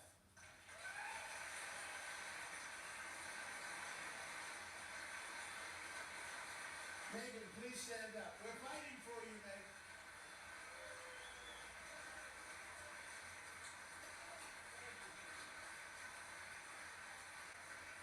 Thank you, Megan. We're fighting for you, Megan. Under our bill, parents like Megan can also activate their children's brand new Trump accounts. And I didn't name it. I did not name that.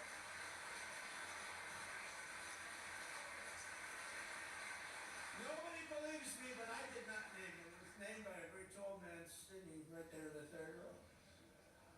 Nice man, a good man.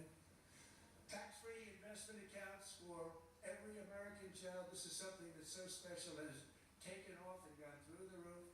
Millions will be pre-funded courtesy of the U.S. Treasury and private individuals like Michael and Susan Dell, who have donated $6,250 million to fund the Trump accounts for 25 million American children. They're great people.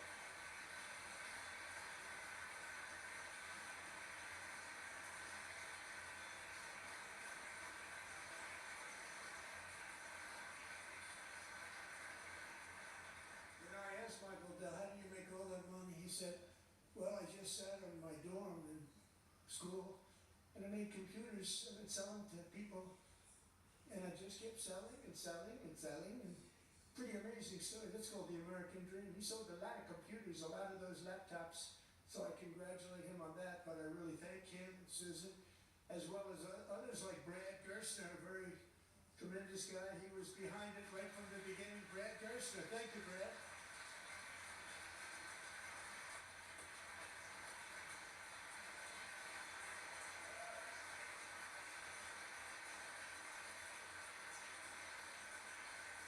So with modest additional contributions, these young people's accounts could grow to over $100,000 or more by the time they turn 18. Think of it, how much money is that for somebody that started with nothing? Over 100,000, could be much more than that. To make this investment in our children's future, go to trumpaccounts.gov. Trumpaccounts.gov. And a lot of people are doing it. It's setting every record in the book. It's popular. They knew what it was going to take. I'm so proud of them. I'm so proud of the people that got it started. Now it's just taken off. One of the primary reasons for our country's stunning economic turnaround, the biggest in history, where the Dow Jones broke 50,000 4 years ahead of schedule, and the S&P hit 7,000, where it wasn't supposed to do it for many years, were tariffs. I used these tariffs, took in hundreds of billions of dollars to make great deals for our country, both economically and on a national security basis. everything was working well. Countries that were ripping us off for decades are now paying us hundreds of billions of dollars. They were ripping us so badly, you all know that. Everybody knows it. Even the Democrats know it, they just don't want to say it. And yet these countries are now happy, and so are we. We made deals, the deals are all done, and they're happy. They're not making money like they used to, but we're making a lot of money. There was no inflation, tremendous growth, and the big story was how Donald Trump called the economy correctly, and 22 Nobel Prize winners in economics didn't. They got it totally wrong. They got it really wrong. And then just 4 days ago, an unfortunate ruling from the United States Supreme Court, it just came down. Very unfortunate ruling. But the good news is that almost all countries and corporations want to keep the deal that they already made, right, Scott? Knowing that the legal power that I, as president, have to make a new deal could be far worse for them, and therefore they will continue to work along the same successful path that we had negotiated before the Supreme Court's unfortunate involvement. So despite the disappointing ruling, these powerful countries saving, it's saving our country, the kind of money we're taking in, peace protecting. Many of the wars I settled was because of the threat of tariffs. I wouldn't have been able to settle them without. Will remain in place under fully approved and tested alternative legal statutes. And they have been tested for a long time. They're a little more complex, but they're actually probably better, leading to a solution that will be even stronger than before. Congressional action will not be necessary. It's already time tested and approved. And as time goes by, I believe the tariffs paid for by foreign countries will, like in the past, substantially replace the modern-day system of income tax, taking a great financial burden off the people that I love.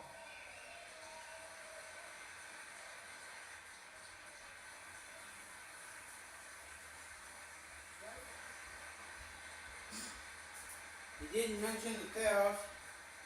Moving forward, factories, jobs, investment, and trillions of dollars will continue pouring into the United States of America. Because we finally have a president who puts America first. Put America first. I love America. Yeah.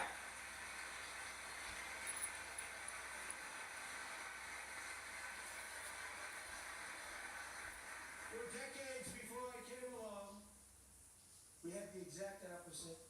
From trade to healthcare, from energy to immigration, everything was stolen and rigged in order to drain the wealth out of the productive, hardworking people who make our country great, who make our country run. Under Biden and his corrupt partners in Congress and beyond, it reached a breaking point with the Green New Scam, open borders for everyone. They poured in by the millions and millions from prisons, from mental institutions. There were murders, 11,888 murders that came into our country. You allowed that to happen. And record-setting inflation that cost the typical family $34,000 in just $34,000. Now the same people You guys do the who math. voted I don't for need. those disasters I'll be right back. suddenly used the word affordability, a word they just used it. Somebody gave it to them, knowing full well that they caused and created the increased prices that all of our citizens had to endure. You caused that problem. You caused that problem.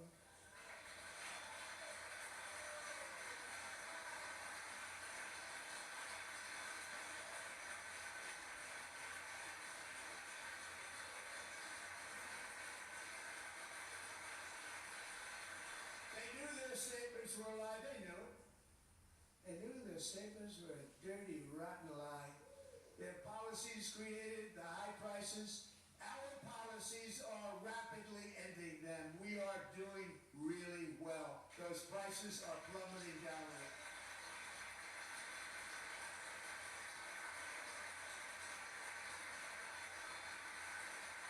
The price of eggs is down 60%. Madam Secretary, thank you. The cost of chicken, butter, fruit, hotels, automobiles, rent is lower today than when I took office by a lot. And even beef, which was very high, is starting to come down significantly. Just hold on a little while, we're getting it down.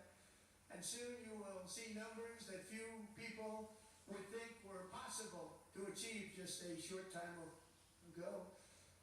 Nobody can believe when they see the kind of numbers, especially energy, when they see energy going down to numbers like that, they cannot believe it. It's like another big tax cut. I'm also confronting one of the biggest ripoffs of our times, the crushing costs of health care caused by you. Since the passage of the Unaffordable Care Act, sometimes referred to as Obamacare, big insurance companies have gotten rich. It was meant for the insurance companies, not for the people. With our government giving them hundreds and hundreds of billions of dollars a year as their stock prices soared 1,000, 1,200, 1,400, and even 1,700%, like nothing else.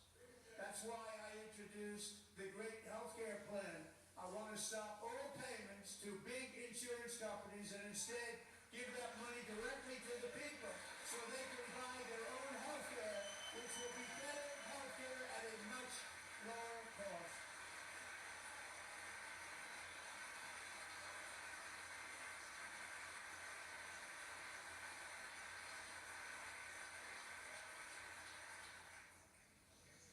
In addition, my plan requires maximum price transparency. That's a big deal. Sounds so simple, so good. And I did that in my first term, and the Democrats immediately terminated it with full knowledge that they were doing a very bad thing for the people. Costs were going to go way up, and that's what happened, and now I'm bringing them way down on health care and everything else. I'm also ending the wildly inflated cost of prescription drugs like has never happened before.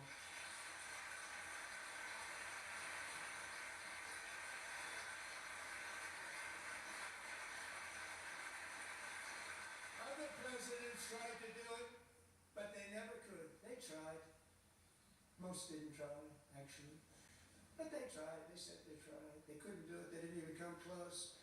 They were all talk and no action. But I got it done.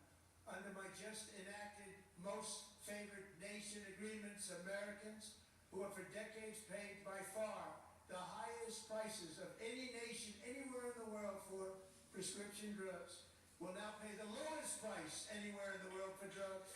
Anywhere. The lowest price.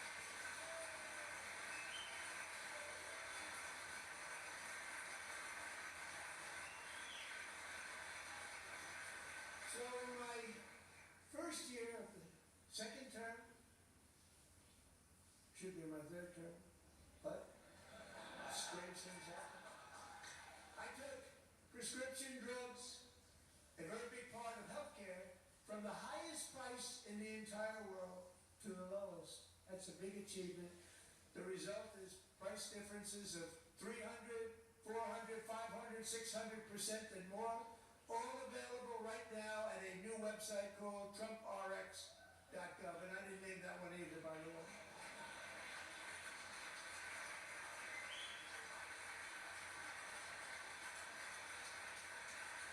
I'm here tonight as the very first customer ever to get that big discount, and it is big.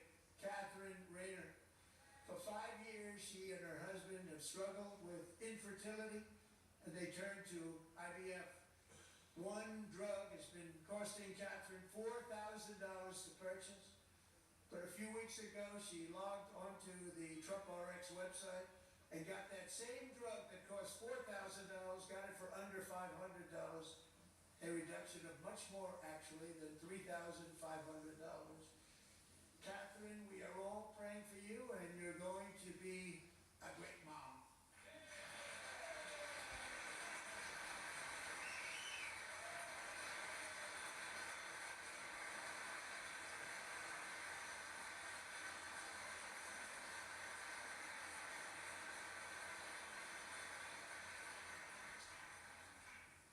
So now I'm calling on Congress to codify my most favored nation program into law. Now, the one thing I'm not not sure it matters because it's going to be very hard for somebody that comes along after me to say, let's raise drug prices by 700 or 800%. But John and Mike, if you don't mind, codify it anyway. They may do it. Codify it anyway. Thank you. Many Americans are also concerned that energy demand from AI data centers could unfairly drive up their electric utility bills. Tonight I'm pleased to announce that I have negotiated the new Ratepayer Protection Pledge. You know what that is? We're telling the major tech companies that they have the obligation to provide for their own power needs. They can build their own power plants as part of their factory so that no one's prices will go up. And in many cases, prices of electricity will go down for the community and very substantially down. This is a unique strategy never used in this country before. We have an old grid. It could never handle the kind of numbers, the amount of electricity that's needed. So I'm telling them they can build their own plant. They're going to produce their own electricity.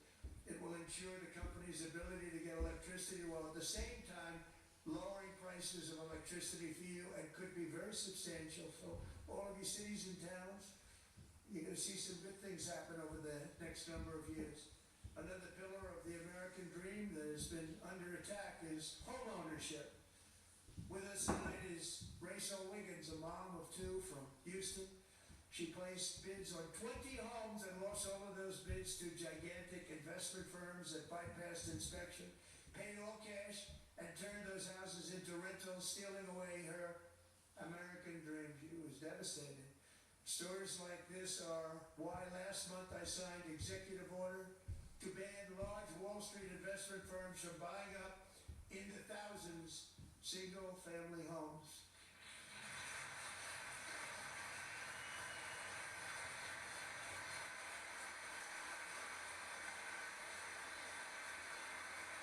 And now I'm asking Congress to make that ban permanent because homes for people, really, that's what we want. We want homes for people, not for corporations. Corporations are doing just fine. Rachel, thank you very much. Good luck with your home. You'll get one soon.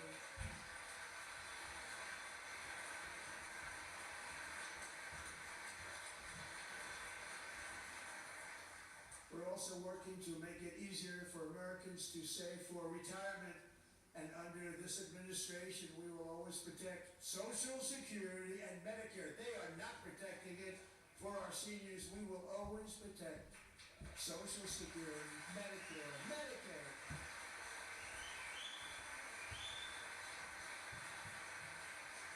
Since I took office, the typical 401k balance is up by at least $30,000. That's a lot of money. We have millions and millions of people, because the stock market has done so well, setting all those records, your 401ks are way up. Yet half of all of working Americans still do not have access to a retirement plan with matching contributions from an employer. To remedy this gross disparity, I'm announcing that next year my administration will give these oft-forgotten American workers, great people, the people that built our country, access to the same type of retirement plan offered to every federal worker. We will match your contribution with up to $1,000 each year. As we ensure that all Americans can profit from a rising stock market, let's also ensure that members of Congress cannot corruptly profit from using insider information.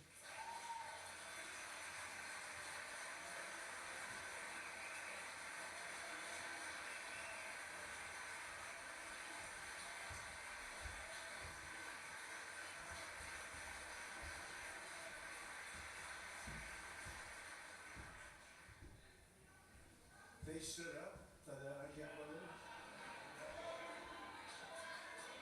I can't believe it. Did Nancy Pelosi stand up if she was here? Got it.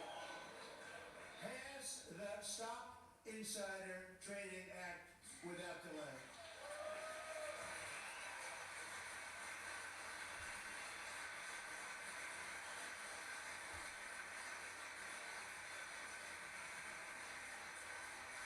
I wasn't sure if anybody even on this side was going to applaud for that. I'm very impressed. Thank you.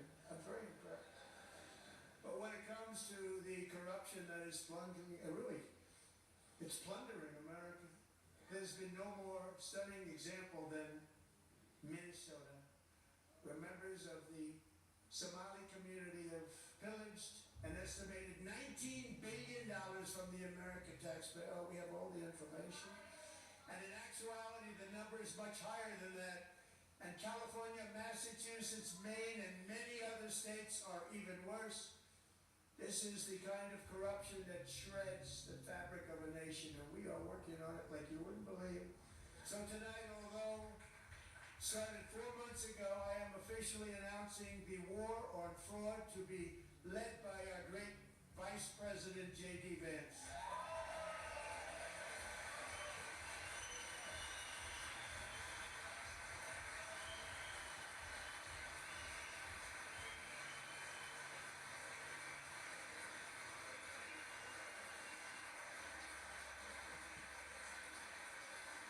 He'll get it done. And if we're able to find enough of that fraud, we will actually have a balanced budget overnight. It'll go very quickly. That's the kind of money you're talking about. We'll balance our budget.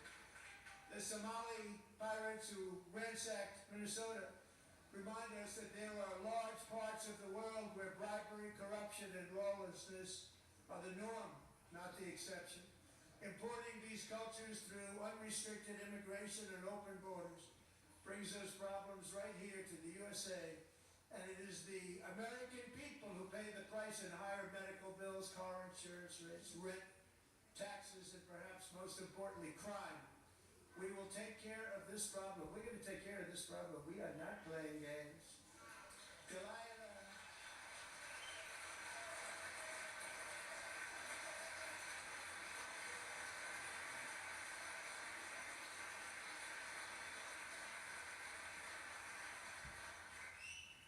Delilah Colton was only 5 years old in June 2024 when a 18-wheel tractor trailer plowed into her stopped car traveling at 60 miles an hour or more. The driver was an illegal alien let in by Joe Biden and given a commercial driver's license by open borders politicians in California. Doctors said Delilah would never be able to walk or talk, have a good life. She wouldn't even be able to eat again. But against all odds, she is now in the first grade learning to walk. And she's here this evening with her dad, Marcus, a fantastic man. Delilah, please, you are a great inspiration. Please stand up.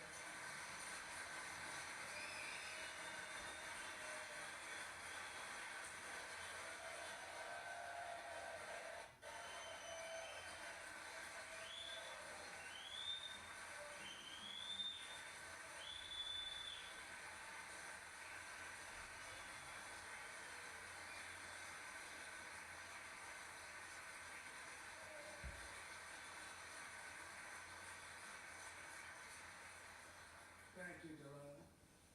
Many, if not most, illegal aliens do not speak English and cannot read even the most basic road signs as to direction, speed, danger, or location. That's why tonight I'm calling on Congress to pass what we will call the Delilah Law, barring any state from granting commercial driver's licenses to illegal aliens. Absolutely.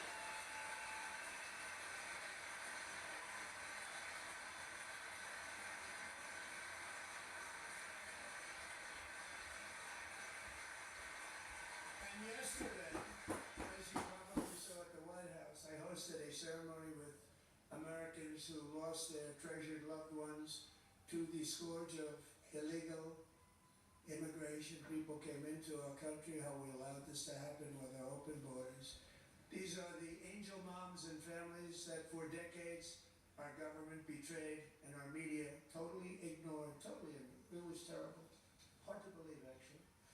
In 2023, a 16-year-old high school cheerleader named Elizabeth Medina was supposed to perform in her town's Christmas parade, but she never arrived. Her mother, Jacqueline, went home to look for her, and she found her lying dead in a bathtub, bleeding profusely after being stabbed 25 times. Oh, God. Elizabeth's killer was a previously arrested illegal alien who had broken in and just brutally extinguished the brightest light in her family's life, violently and viciously. Her heartbroken mother is in the gallery to remind everyone in this chamber exactly why we are deporting illegal alien criminals to our country at record numbers, and we're getting them the hell out of here fast. We don't want them. Damn effing right.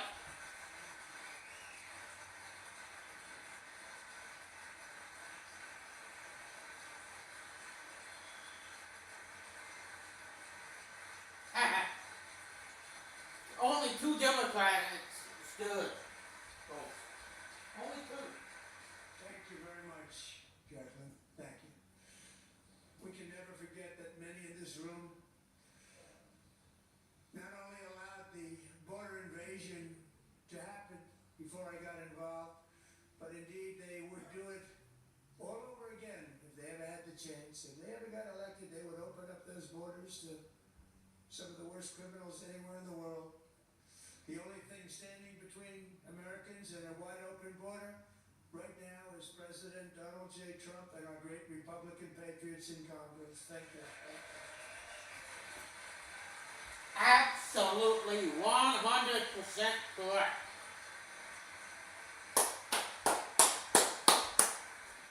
As we speak, Democrats in this chamber have cut off all funding for the Department of Homeland Security. It's all cut off. It's all cut off. They have instituted another Democrat shutdown, the first one costing us 2 points on GDP. 2 points we lost on GDP, which probably made them quite happy, actually. Now they have closed the agency responsible for protecting Americans from terrorists and murderers. Tonight I'm demanding the full and immediate restoration of all funding for the border security, homeland security of the United States, and also for helping people clean up their snow. We have no money because of the Democrats, and it would be nice. We'd love to give you a hand at cleaning it up, but you give no money. Nobody's getting paid. It's a shame. So you have to think about it. We have, in case you didn't know, a pretty large snowstorm out there. One of the great things about the State of the Union is how it gives Americans a chance to see what Sleepy. their representatives really believe. So tonight I'm inviting every legislator to join with my administration in reaffirming a fundamental principle. If you agree with this statement, then stand up and show your support. The first duty of the American government is to protect American citizens, not illegal aliens.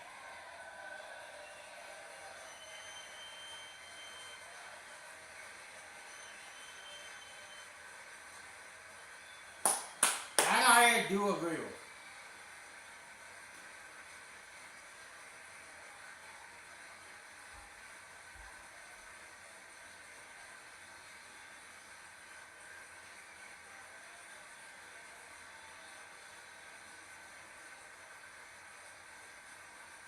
Now what?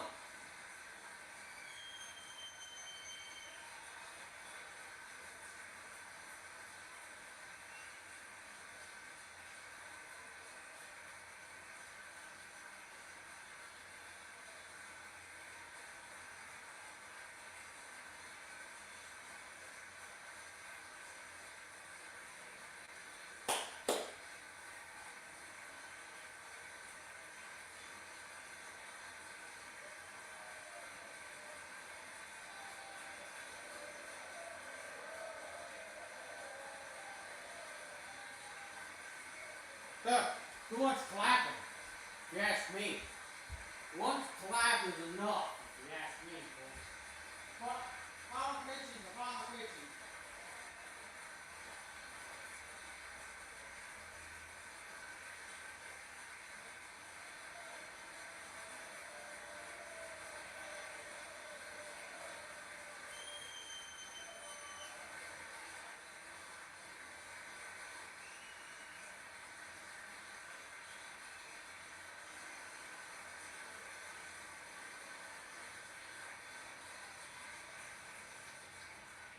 Isn't that a shame? We should be ashamed of yourself not standing up.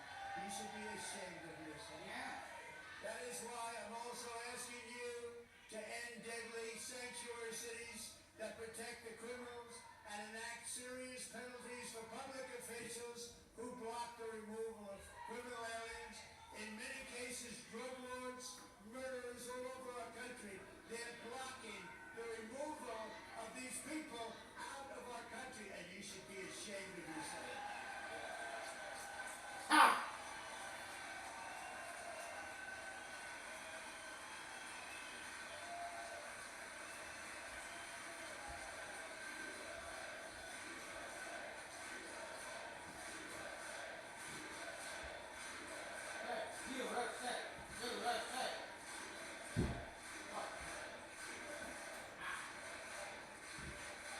And perhaps most importantly, I'm asking you to approve the Save America Act.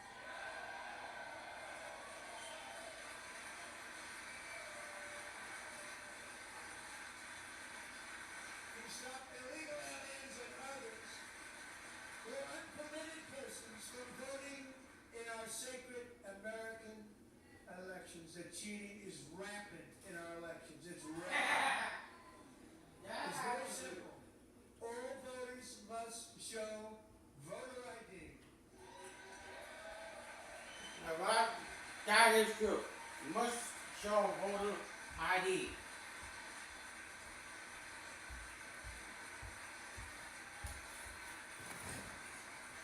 All voters must show proof of citizenship in order to vote. Ha!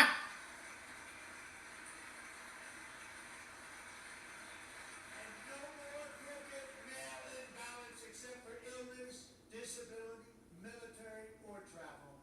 None. And this should be an easy one, and by the way, it's polling at 89%, including Democrats. 89%.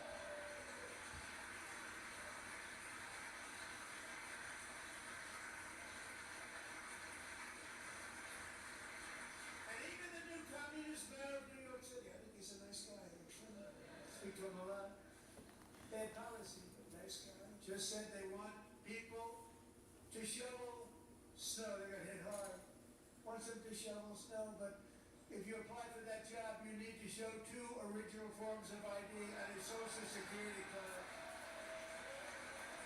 Yet they want identification for the greatest privilege of them all, voting in America. Not so good.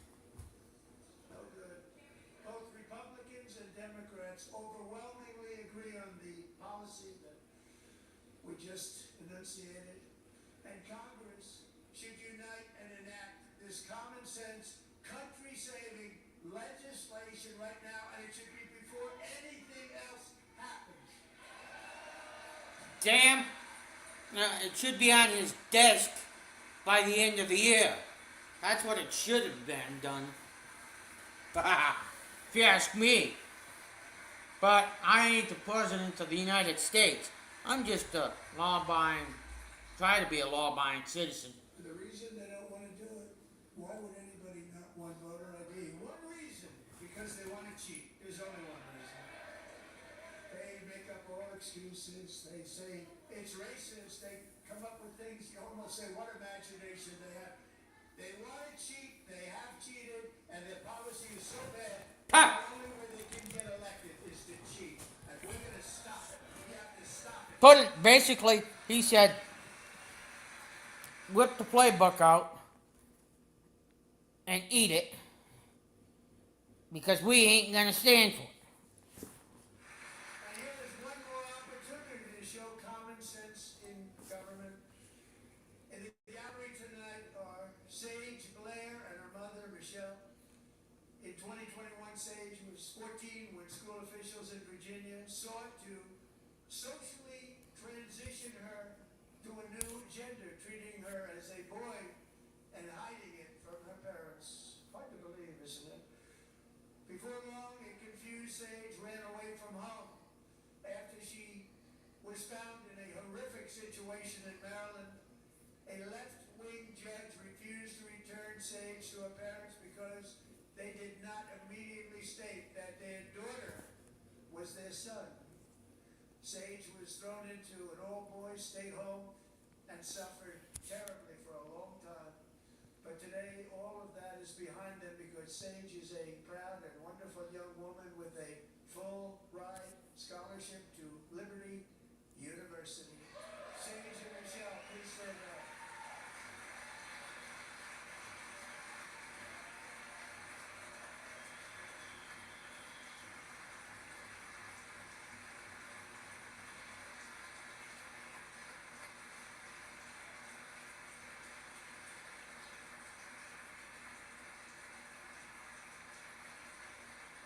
Thank you for your great bravery. And who can believe that we're even speaking about things like this? 15 years ago, if somebody was up here and said that, they'd say, what's wrong with him? And now we have to say it because it's going on all over numerous states without even telling the parents. But surely we can all agree no state can be allowed to rip children from their parents' arms and transition them to a new gender against the parents' will. Who would believe that we've been talking about this? We must ban it, and we must ban it immediately.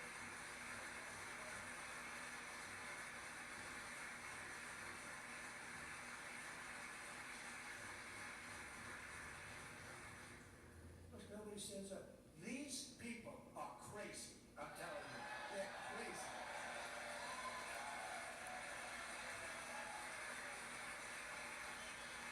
Yeah, crazy? Yeah.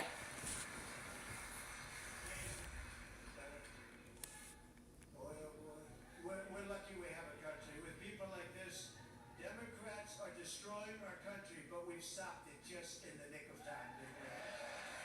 Well, Nick, I think the term you're looking for, we nipped it in the ass. No one cares more about protecting America's youth than our wonderful First Lady. Now a movie star. She's a movie star. Can you believe it? Ha! Who would have believed that? Over the past year, she has had an incredible impact championing AI legislation, advancing a landmark executive order on foster care, and helping secure $30 million to launch the Melania Trump Foster Youth to Independence Initiative. It's a tremendous, really a tremendous thing that happened and had a lot of bipartisan support. She gets much better bipartisan support than I do. I get none, she gets a lot. Someday you're gonna have to tell me how you did that. And students and educators in every state have joined the First Lady's efforts in the presidential AI challenge, keeping America's next generation positioned to succeed and strongly succeed in the future. Tonight we welcome two young people whose lives reflect the First Lady's impact, Sierra Burns and Everest Nevermont. Thank you both, and Melania, thank you. I know how hard you worked on it. Thank you, baby. Yeah.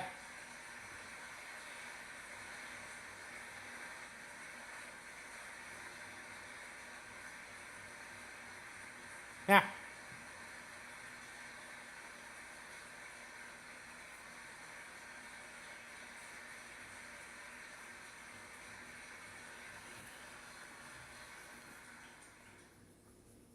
I'm very proud to say that during my time in office, both the first 4 years and in particular this last year, there has been a tremendous renewal in religion, faith, Christianity, and belief in God. Tremendous renewal.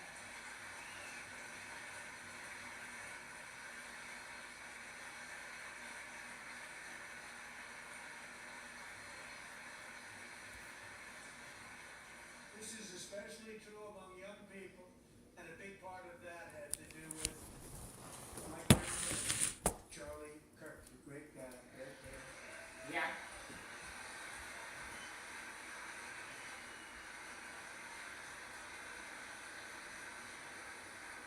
So last year, Charlie was violently murdered by an assassin and martyred, really martyred for his beliefs. His wonderful wife, Erica, is with us tonight. Erica, please stand. Charlie Cook's wife is in the building.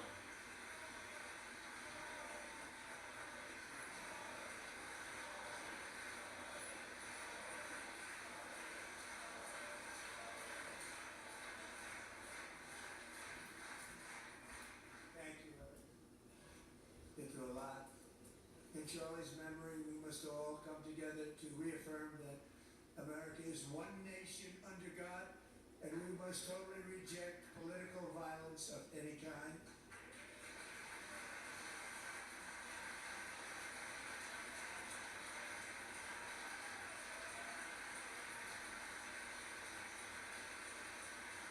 We love religion, and we love bringing it back, and it's coming back at levels that nobody actually thought possible. It's really a beautiful thing to see. Above all, unleashing America's promise requires keeping our communities safe.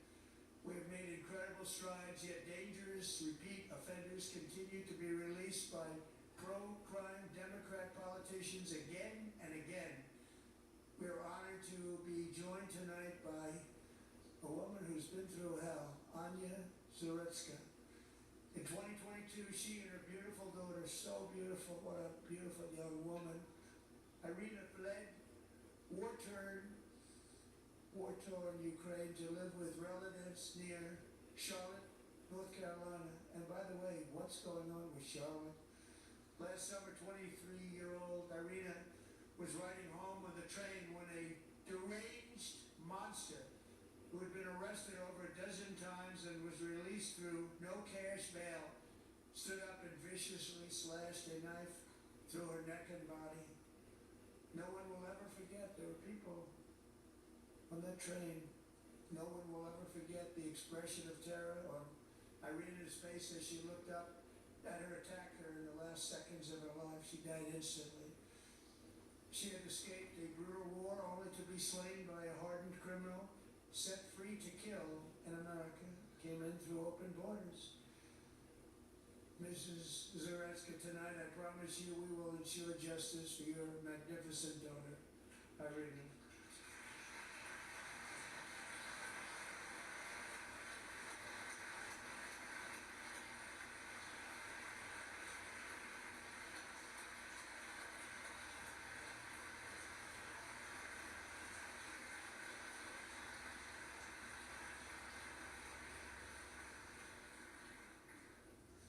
How do you not stand? How do you not stand? I'm asking this Congress to pass tough legislation to ensure that violent and dangerous repeat offenders are put behind bars, and importantly, that they stay there.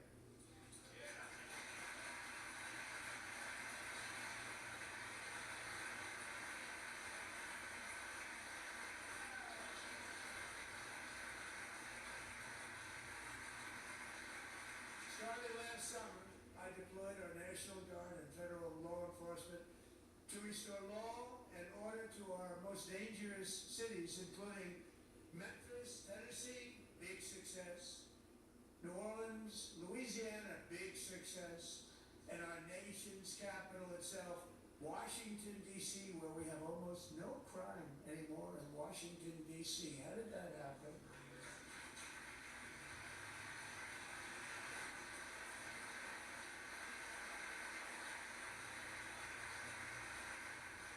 In fact, crime in Washington is now at the lowest level ever recorded, and murders in D.C. this January were down close to 100% from a year ago.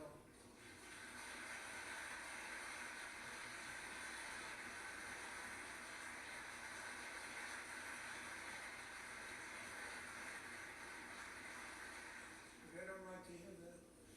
One of the sick people, one of the brave service members who helped achieve this stunning turnaround was 20-year-old West Virginia Army National Guard Specialist Sarah Beckstrom. After a 4-month deployment, she voluntarily extended her service, and her rank was going to be lifted. She was doing so well. They were so proud of her.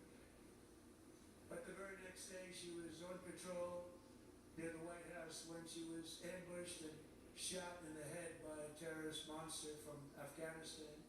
Shouldn't have been in our country. And all because she wore the uniform of our nation, she was shot. He traveled here because he didn't like people wearing our uniform. He was sick and deranged, shouldn't have been in our country.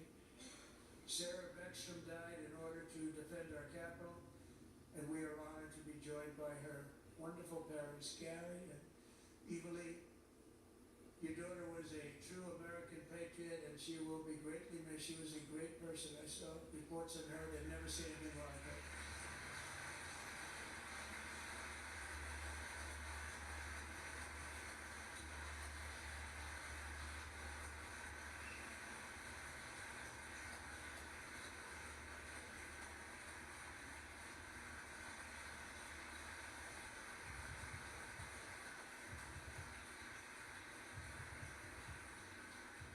So sorry. Thank you very much. A great young lady. I saw reports that were like perfect. She was perfect. Serving alongside Sarah that day was Staff Sergeant Andrew Wolf. The terrorist shot Andrew in the head, and no one thought he could possibly make it. The two of them, Sarah and Andrew, both shot violently in the head. Neither was expected to make it. They weren't even given a chance, except his wonderful mother, named Melody, who I spoke to the same night, and she was so positive. The doctors thought that Andrew was gone, but his mother said, "No, no, Mr. President, Andrew will be fine. He's going to make it." I've never seen anything like it. I mean, he was given almost no chance. She said, "I have no doubt, sir, he's going to be okay." This was a conversation that I had with her that night, with her son laying helplessly in bed, blood all over. "Everybody is praying," she said. "Sir, he will be okay." The doctors didn't understand what she was saying, and after looking at the results of the damage done, neither did I. She was so strong and conclusive that even Andrew's great father felt she didn't really understand the gravity of the situation. But she turned out to be right. Right, Melody? She turned out to be right.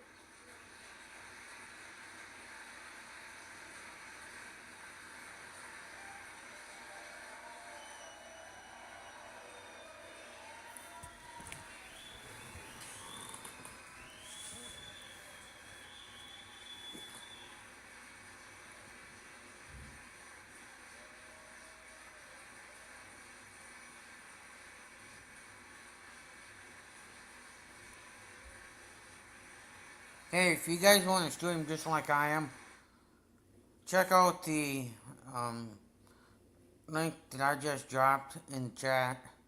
Um, yeah. With God's help, Andrew has battled back from the edge of death, and we're talking about the edge of death, on his way to a miraculous recovery. He's got a little work to do, but he's doing great. Nice to see you. He's a good-looking guy. Nice to see you. Thanks, Andrew. Thank you very much.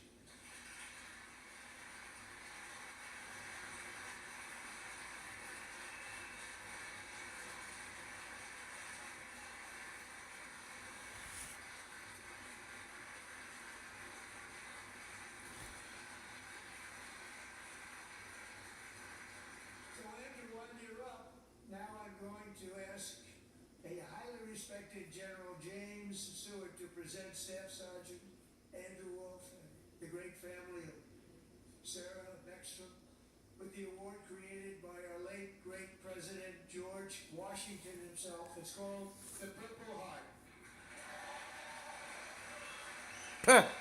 The Purple Heart.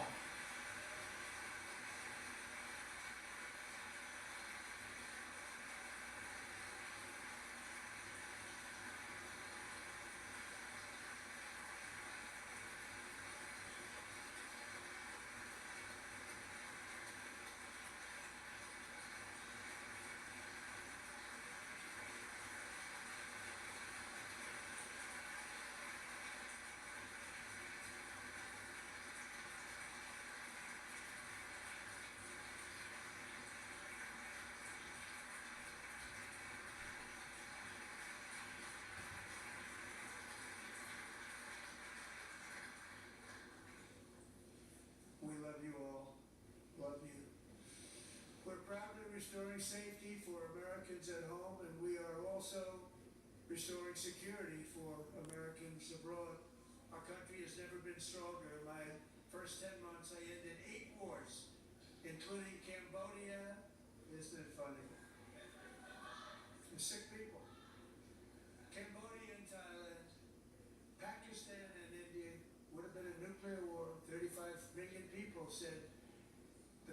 sure if Pakistan would have died if it were not for my involvement. Kosovo and Serbia, Israel and Iran, Egypt and Ethiopia, Armenia and Azerbaijan, the Congo and Rwanda, and of course the war in Gaza, which proceeds at a very low level. It's just about there.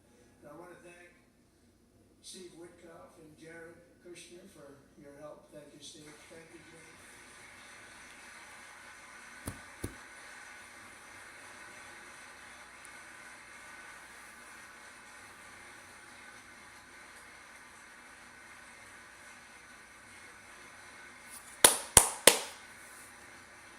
And I also want to thank the man they report to, Secretary of State Marco Rubio. Thank you.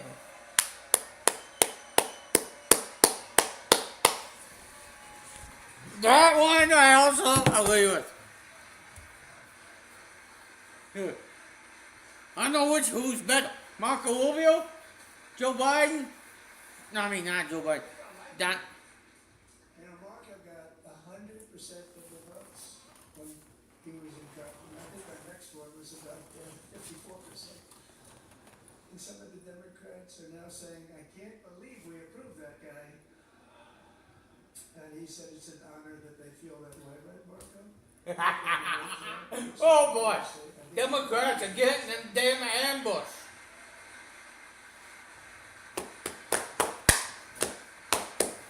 Huh.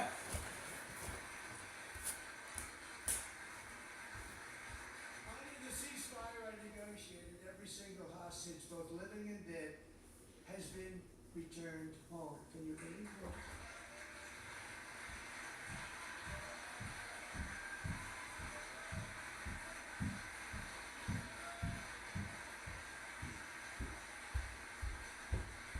Nobody thought it was possible.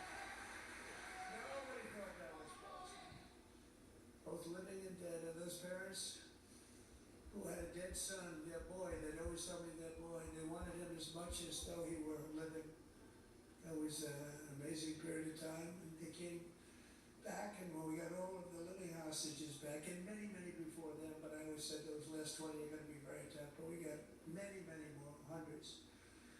But I said, those last 20 are going to be tough. We got them back, but we only got back 14 or 15 of the dead, of the 28. And believe it or not, Hamas worked along with Israel, and they dug, and they dug, and they dug. It's a tough thing to do, going through bodies all over, passing up 100 bodies sometimes for each one that they found.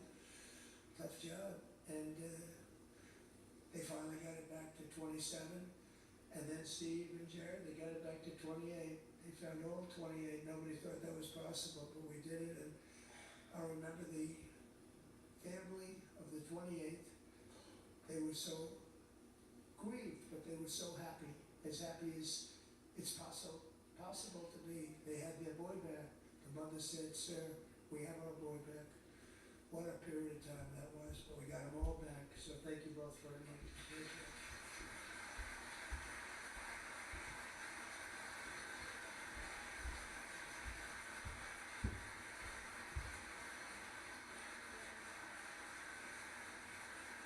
And we're working very hard to end the ninth war, the killing and slaughter between Russia and Ukraine, where 25,000 soldiers are dying each and every month. Think of that, 25,000 soldiers are dying a month. A war which would have never happened if I were president. Would have never happened. As president, I will make peace wherever I can, but I will never hesitate to confront threats to America wherever we must. That's why in a breakthrough operation last June, the United States military obliterated Iran's nuclear weapons program with an attack on Iranian soil known as Operation Midnight Hammer.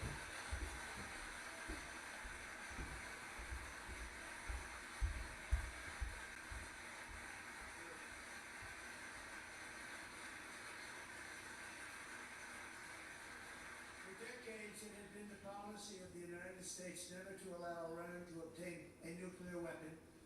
Many decades. Since they seized control of that proud nation 47 years ago, the regime and its murderous proxies have spread nothing but terrorism, death, and hate. They've killed and maimed thousands of American service members and hundreds of thousands and even millions of people with what's called roadside bombs. They were the kings of the roadside bomb. And we took out Soleimani. I did that during my first term. Had a huge impact. He was the father of the roadside bomb.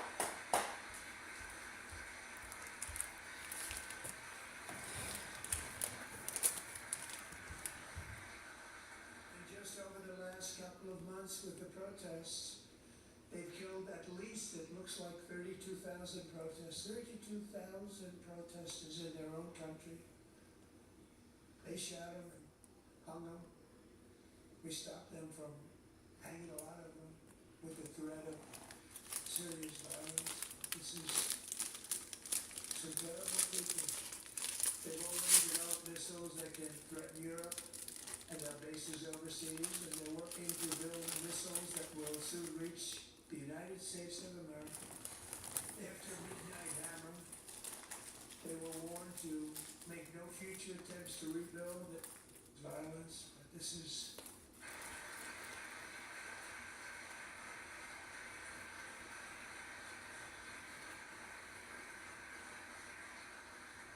just over the last couple of months with the protests, they've killed at least, it looks like 32,000 protests. 32,000 protesters in their own country. They shot them and hung them.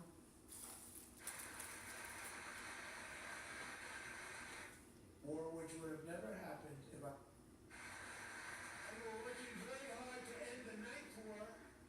Back. What a period of time that was, but we got them all back. So thank you both very much.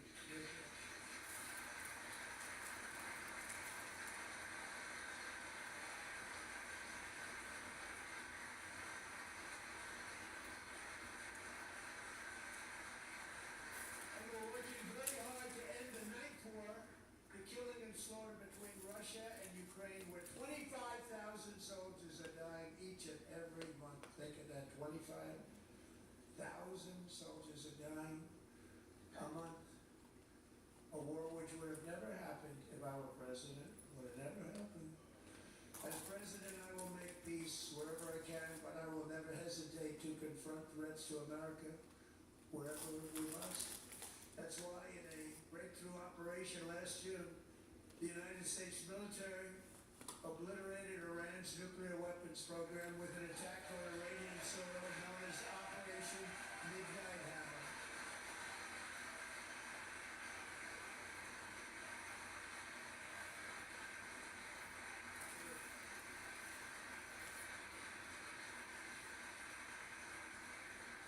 For decades, it had been the policy of the United States never to allow Iran to obtain a nuclear weapon.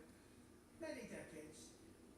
Since they seized control of that proud nation 47 years ago, the regime and its murderous proxies have spread nothing but terrorism, death, and hate. They've killed and maimed thousands of American service members and hundreds of thousands and even millions of people with what's called roadside bombs. They were the kings of the roadside bomb.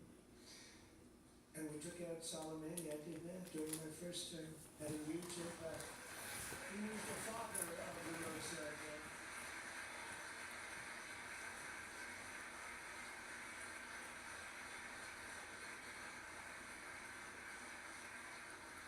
And just over the last couple of months with the protests, they've killed at least, it looks like 32,000 protests. 32,000 protesters in their own country. They shot them and hung them. We stopped them from hanging a lot of them with the threat of serious violence. But this is some terrible people.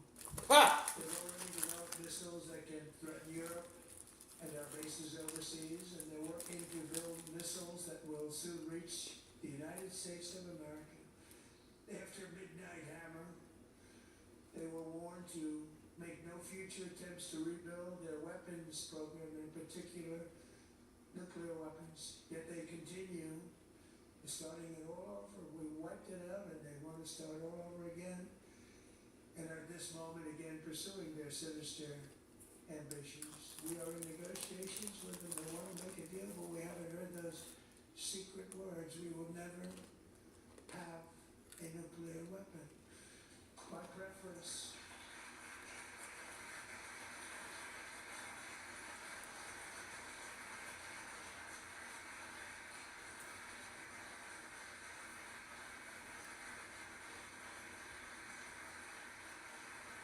My preference is to solve this problem through diplomacy. But one thing is certain, I will never allow the world's #1 sponsor of terror, which they are by far, to have a nuclear weapon. Can't let that happen. No. That program a little bit, but well, our military, I never see a person in the military that doesn't thank me for it, so we're honored to do it, they deserve it. And we go at 1776, it was great. And we love our military, we love our law enforcement, we love our firemen. You know, the firemen don't get mentioned. Country from violence, drugs, terrorism, and foreign interference for years. Large swaths of territory in our region, including large parts of Mexico, really large parts of Mexico, have been controlled by murderous drug cartels. That's why I designated these cartels as foreign terrorist organizations, and I declared illicit fentanyl as a weapon of mass destruction.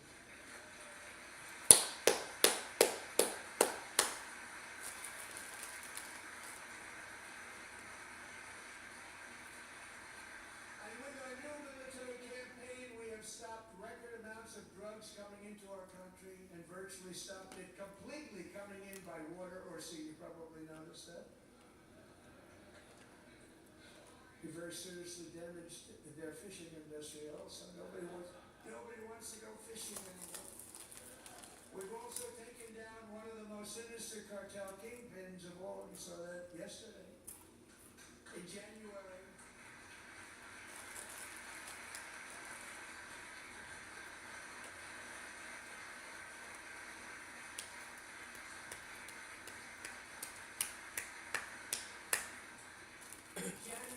elite American warriors carried out one of the most complex, spectacular feats of military competence and power in world history. No one's seen anything like the foreign leaders. I won't tell you who called me, and they said, very impressive. They couldn't believe, they all watched. They saw what happened. This is a different fighting force than we had years ago when we fought to tie. You know, it's a great fighting force. I'm so proud of it. Look at Space Force. Space Force is my baby. Enemy. And America's armed forces overwhelmed all defenses and utterly defeated the enemy with fighters. To end the reign of outlaw dictator Nicolas Maduro and bring him to face American justice.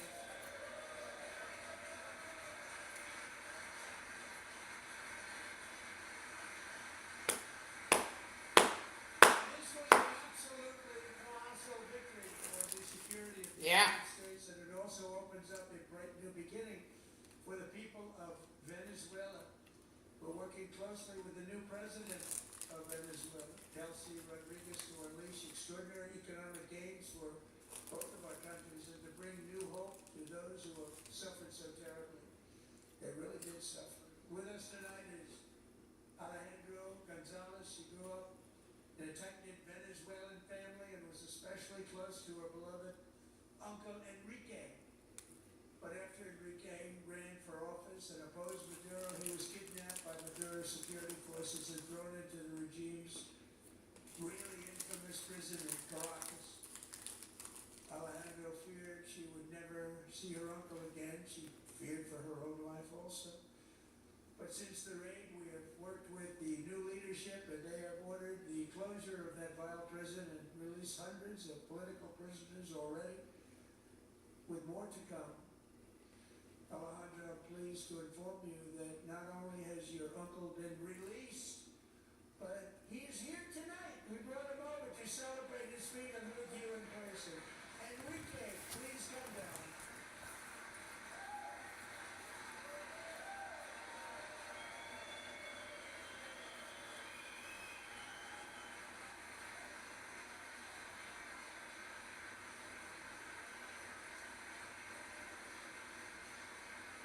Ha.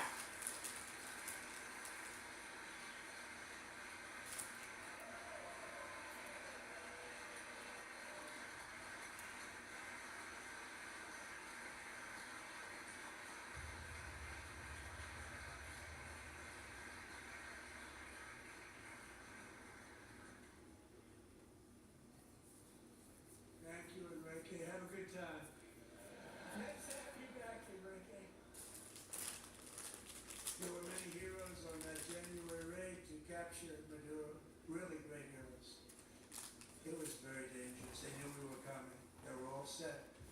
But the deeds of one warrior that night will live forever in the eternal chronicles of military valor. Chief Warrant Officer 5, Eric Slover, planned the mission and was the flight lead in the cockpit of the first helicopter. A big, beautiful, powerful helicopter. It was a massive Chinook carrying, as you can imagine, many, many American warfighters. Wearing the dog tags, his wife Amy had blessed with holy water before he left. She knew it was going to be a rough one. Eric steered the Chinook under the cover of night and descended swiftly upon Maduro's heavily protected military fortress. This was a major military installation, protected by thousands of soldiers and guarded by Russian and Chinese military technology. How did that work out? Not too good. Yeah, well. Preparing to land, enemy machine guns fired from every angle, and Eric was hit very badly in the leg and hip, one bullet after another. He absorbed 4 agonizing shots, shredding his leg into numerous pieces. And yet, despite the fact that the use of his legs was vital to successful helicopter flight, legs are the most important part of flying a helicopter, to deliver the many commandos who would capture and detain Maduro was the only thing Eric was thinking about. Then, even as he was gushing blood, which was flowing back down the aisle, helicopter lands at a steep angle. The machine guns stood right in front of him. They were right in front of him, 2 machine gunners, and escaped the wrath of the previous planes. Eric maneuvered his helicopter with all of those lives and souls to face the enemy and let his gunners eliminate the threat. Turned the helicopter around so the gunners could take care of business, saving the lives of his fellow warriors from what could have been a catastrophic crash deep in enemy territory. Only after safely landing the helicopter with all the warriors aboard in the exact right spot, which was vital to the mission, probably would have happened. Maybe cancel the mission if that didn't happen. Eric told his co-pilot, also wounded, but not as gravely, to take over. I'm about ready to pass out. The success of the entire mission and the lives of his fellow warriors hinge on Eric's ability to take the searing pain. It was unbelievable what's happened to his legs of the bullets and keep on flying and landing. And people knew what was happening. Everybody in the back of the helicopter knew because they saw the blood pouring down the aisle. Chief Warrant Officer Slover is still recovering from his serious wounds, but I'm thrilled to say that he is here tonight with his wife Amy, Eric, and Amy, come on in.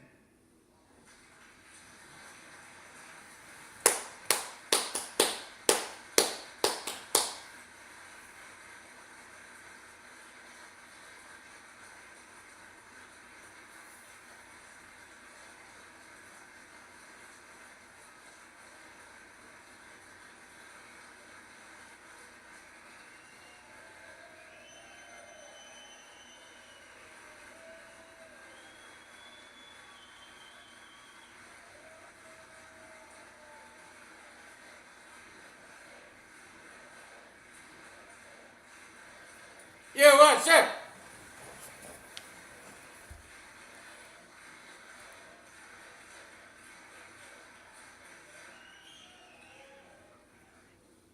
So we have a surprise, Eric and Amy. In recognition of Eric's actions above and beyond the call of duty, I would now like to ask General Jonathan Braga to present Chief Warrant Officer Slover with our nation's highest military award, the Congressional Medal of Honor.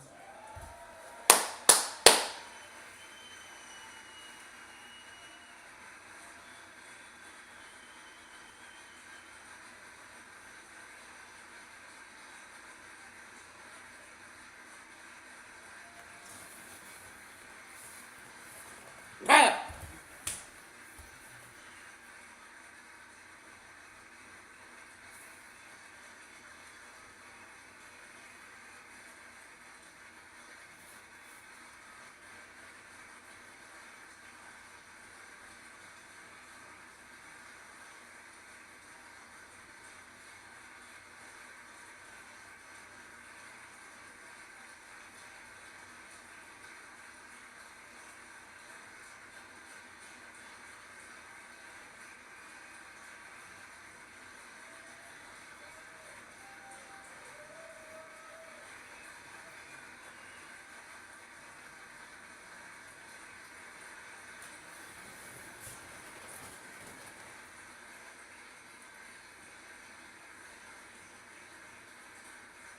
Well, thank you very much, Eric and Amy. Great to get to know you. I met with them and with a lot of their fellow warriors at Fort Bragg recently. You notice the name Fort Bragg, we have it back, we brought it back. We won the First World War with it, the Second World War with it, and then they decided to change the name. So we changed it back. Everybody wanted to change back too. And 10 of Eric's fellow warriors from that incredible night of victory will also be receiving medals at a private ceremony that will soon be held at the White House.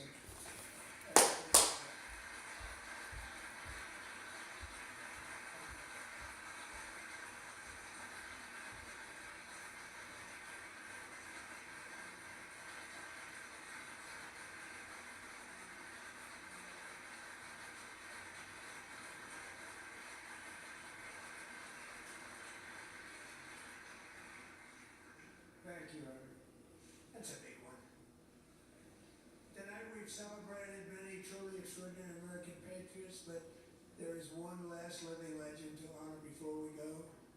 He is one more heroic American aviator, Navy fighter pilot. Royce Williams served in World War II, Korea, Vietnam, flying more than 220 missions. In the skies over Korea in 1952, Royce was in the dogfight of a lifetime, legendary dogfight. Flying through blizzard conditions, his squadron was ambushed by 7 Soviet fighter planes. It was his first aerial combat of the war, and despite being massively outnumbered and outgunned, Royce led the takedown of 4 enemy jets and almost destroyed the others, vanquishing his adversaries while taking 263 bullets to his own plane and being seriously hurt. His story was secret for over 50 years. He didn't even want to tell his wife, but the legend grew and grew. But tonight, at 100 years old, this brave Navy captain is finally getting the recognition he deserves. He was a legend long before this evening. Royce, please stand up, and I will ask the First Lady of the United States to present Captain Royce Williams with his Congressional Medal of Honor.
Listen, thank you, Eric. I've always wanted the Congressional Medal of Honor, but I was informed I'm not allowed to give it to myself, and I wouldn't know why I'd be taking it, but if they ever open up that law, I will be there with you someday. But you know, that's our highest honor, Congressional Medal of Honor, and that's a big thing, and it's an honor to be in the same room with you. Thank you both very much, Eric. Thank you.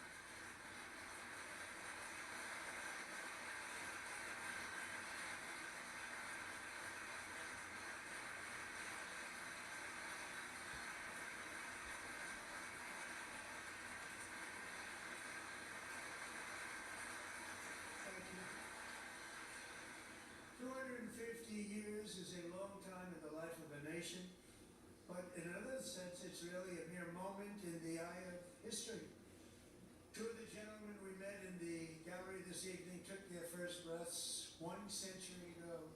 100 years before that, on July 4th, 1826, the author of the Declaration of Independence, brilliant, Thomas Jefferson, drew his last breath. Just a single long human lifespan separates the giants who declared and won our independence from the heroes who stand among us tonight. Everything our nation has done, everything we have achieved, has been the work of those few great lifetimes.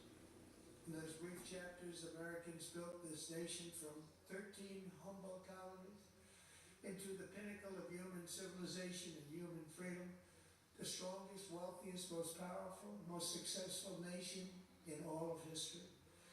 Americans ventured out across the daunting and dangerous continent. We carved paths through an unforgiving wilderness, settled a boundless frontier, and tamed the beautiful, very, very dangerous Wild West.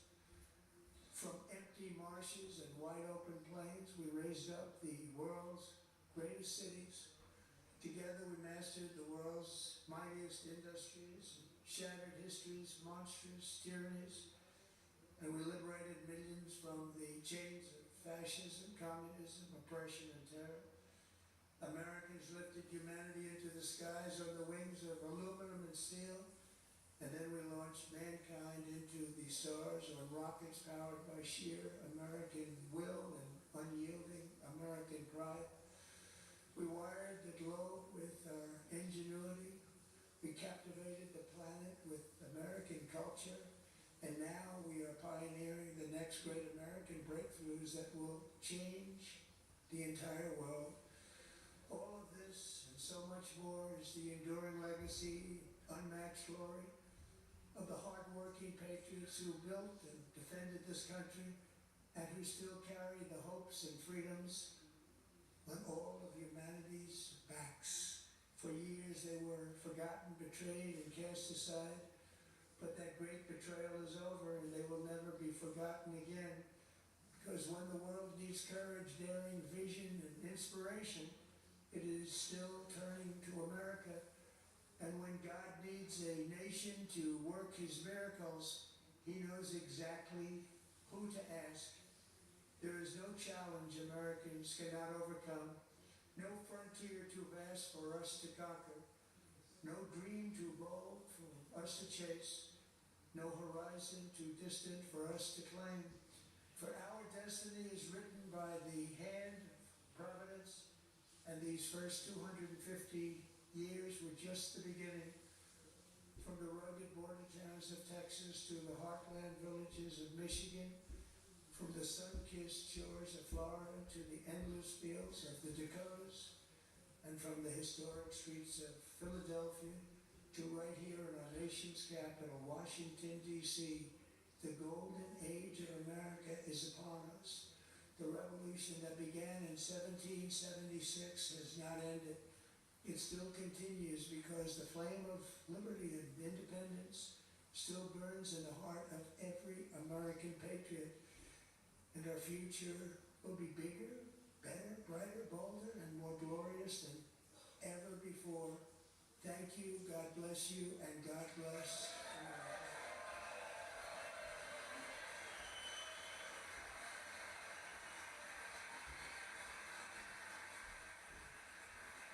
All right, President Trump, the speech began at 9:11 Eastern Time. It is the longest State of the Union address that we have heard. He talked a lot about winning for the country at the beginning, and the men's hockey team, Olympic hockey team, served that purpose beautifully as they all walked in, young men cheering, showing off their gold medals. That was a huge moment. However, got the Presidential Medal of Freedom.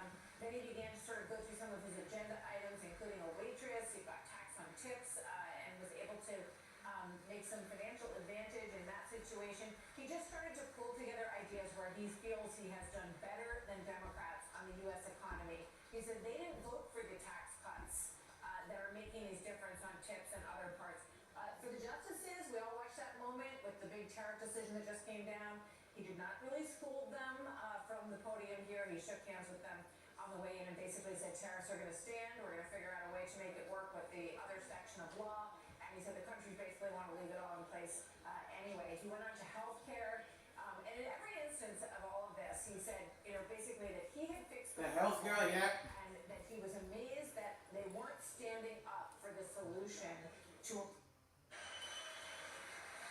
towns of Texas to the heartland villages of Michigan, from the sun-kissed shores of Florida to the endless fields of the Dakotas, and from the historic streets of Philadelphia to right here in our nation's capital, Washington, D.C., the golden age of America is upon us. The revolution that began in 1776 has not ended. It still continues because the flame of liberty and independence still burns in the heart of every American patriot. And our future will be bigger, better, brighter, bolder, and more glorious than ever before. Thank you, God bless you, and God bless America. USA!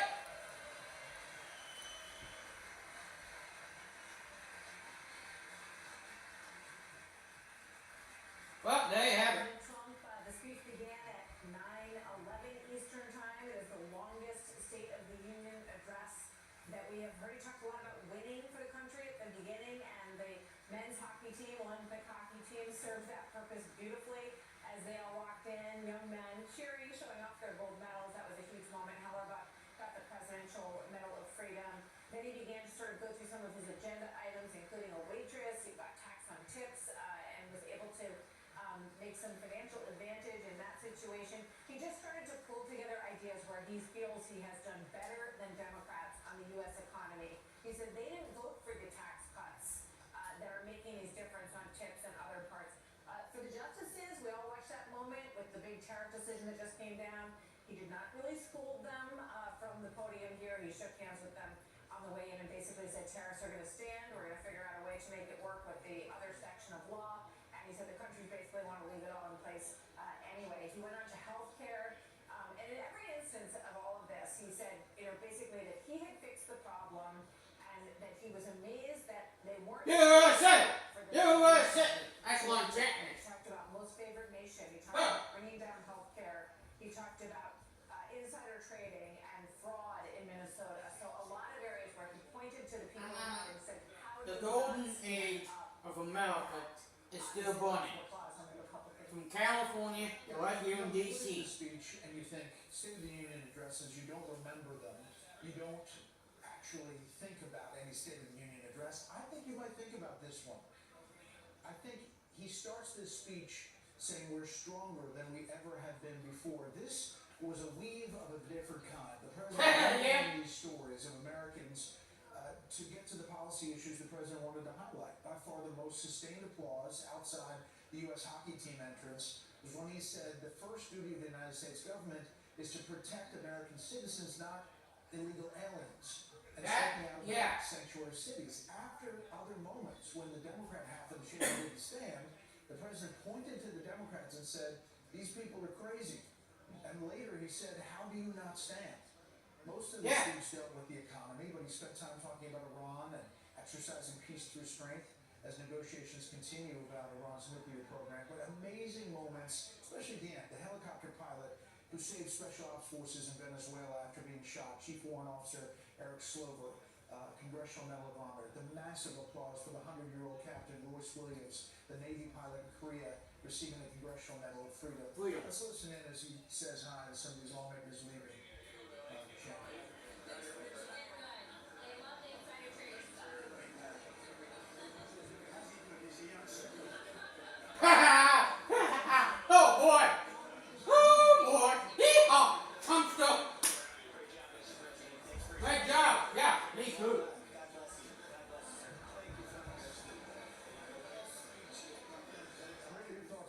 presidential speechwriters often say that no matter how hard they try, every State of the Union address eventually devolves into a laundry list. Well, this one did, but a very different kind of laundry list, in which the president associated himself by raising and pointing to and having a stand and recognizing and giving away medals and so forth to about every kind of imaginable American hero you could think of in this room tonight. And it was, it was in a way uplifting, I think. I think it probably did him in the short term at least some political good, for sure. Presidents tend to get little bumps out of the State of the Union addresses. But it remains to be seen, of course, how long Think it of lasts. State of the Union addresses. It You was won't remember a State of the Union address, for those who've heard. but you will remember this The one. president's made his way out of there fairly quickly, Laura, and he seems to be in a very good mood. I think he looks like he feels things went really well tonight. Yeah, I think the ending of that speech really underscores the debate we've been having in America since about 2008. Many on the left believe the idea Yeah. of America has played out. Globalization. I'll do a recap again tomorrow about this, folks.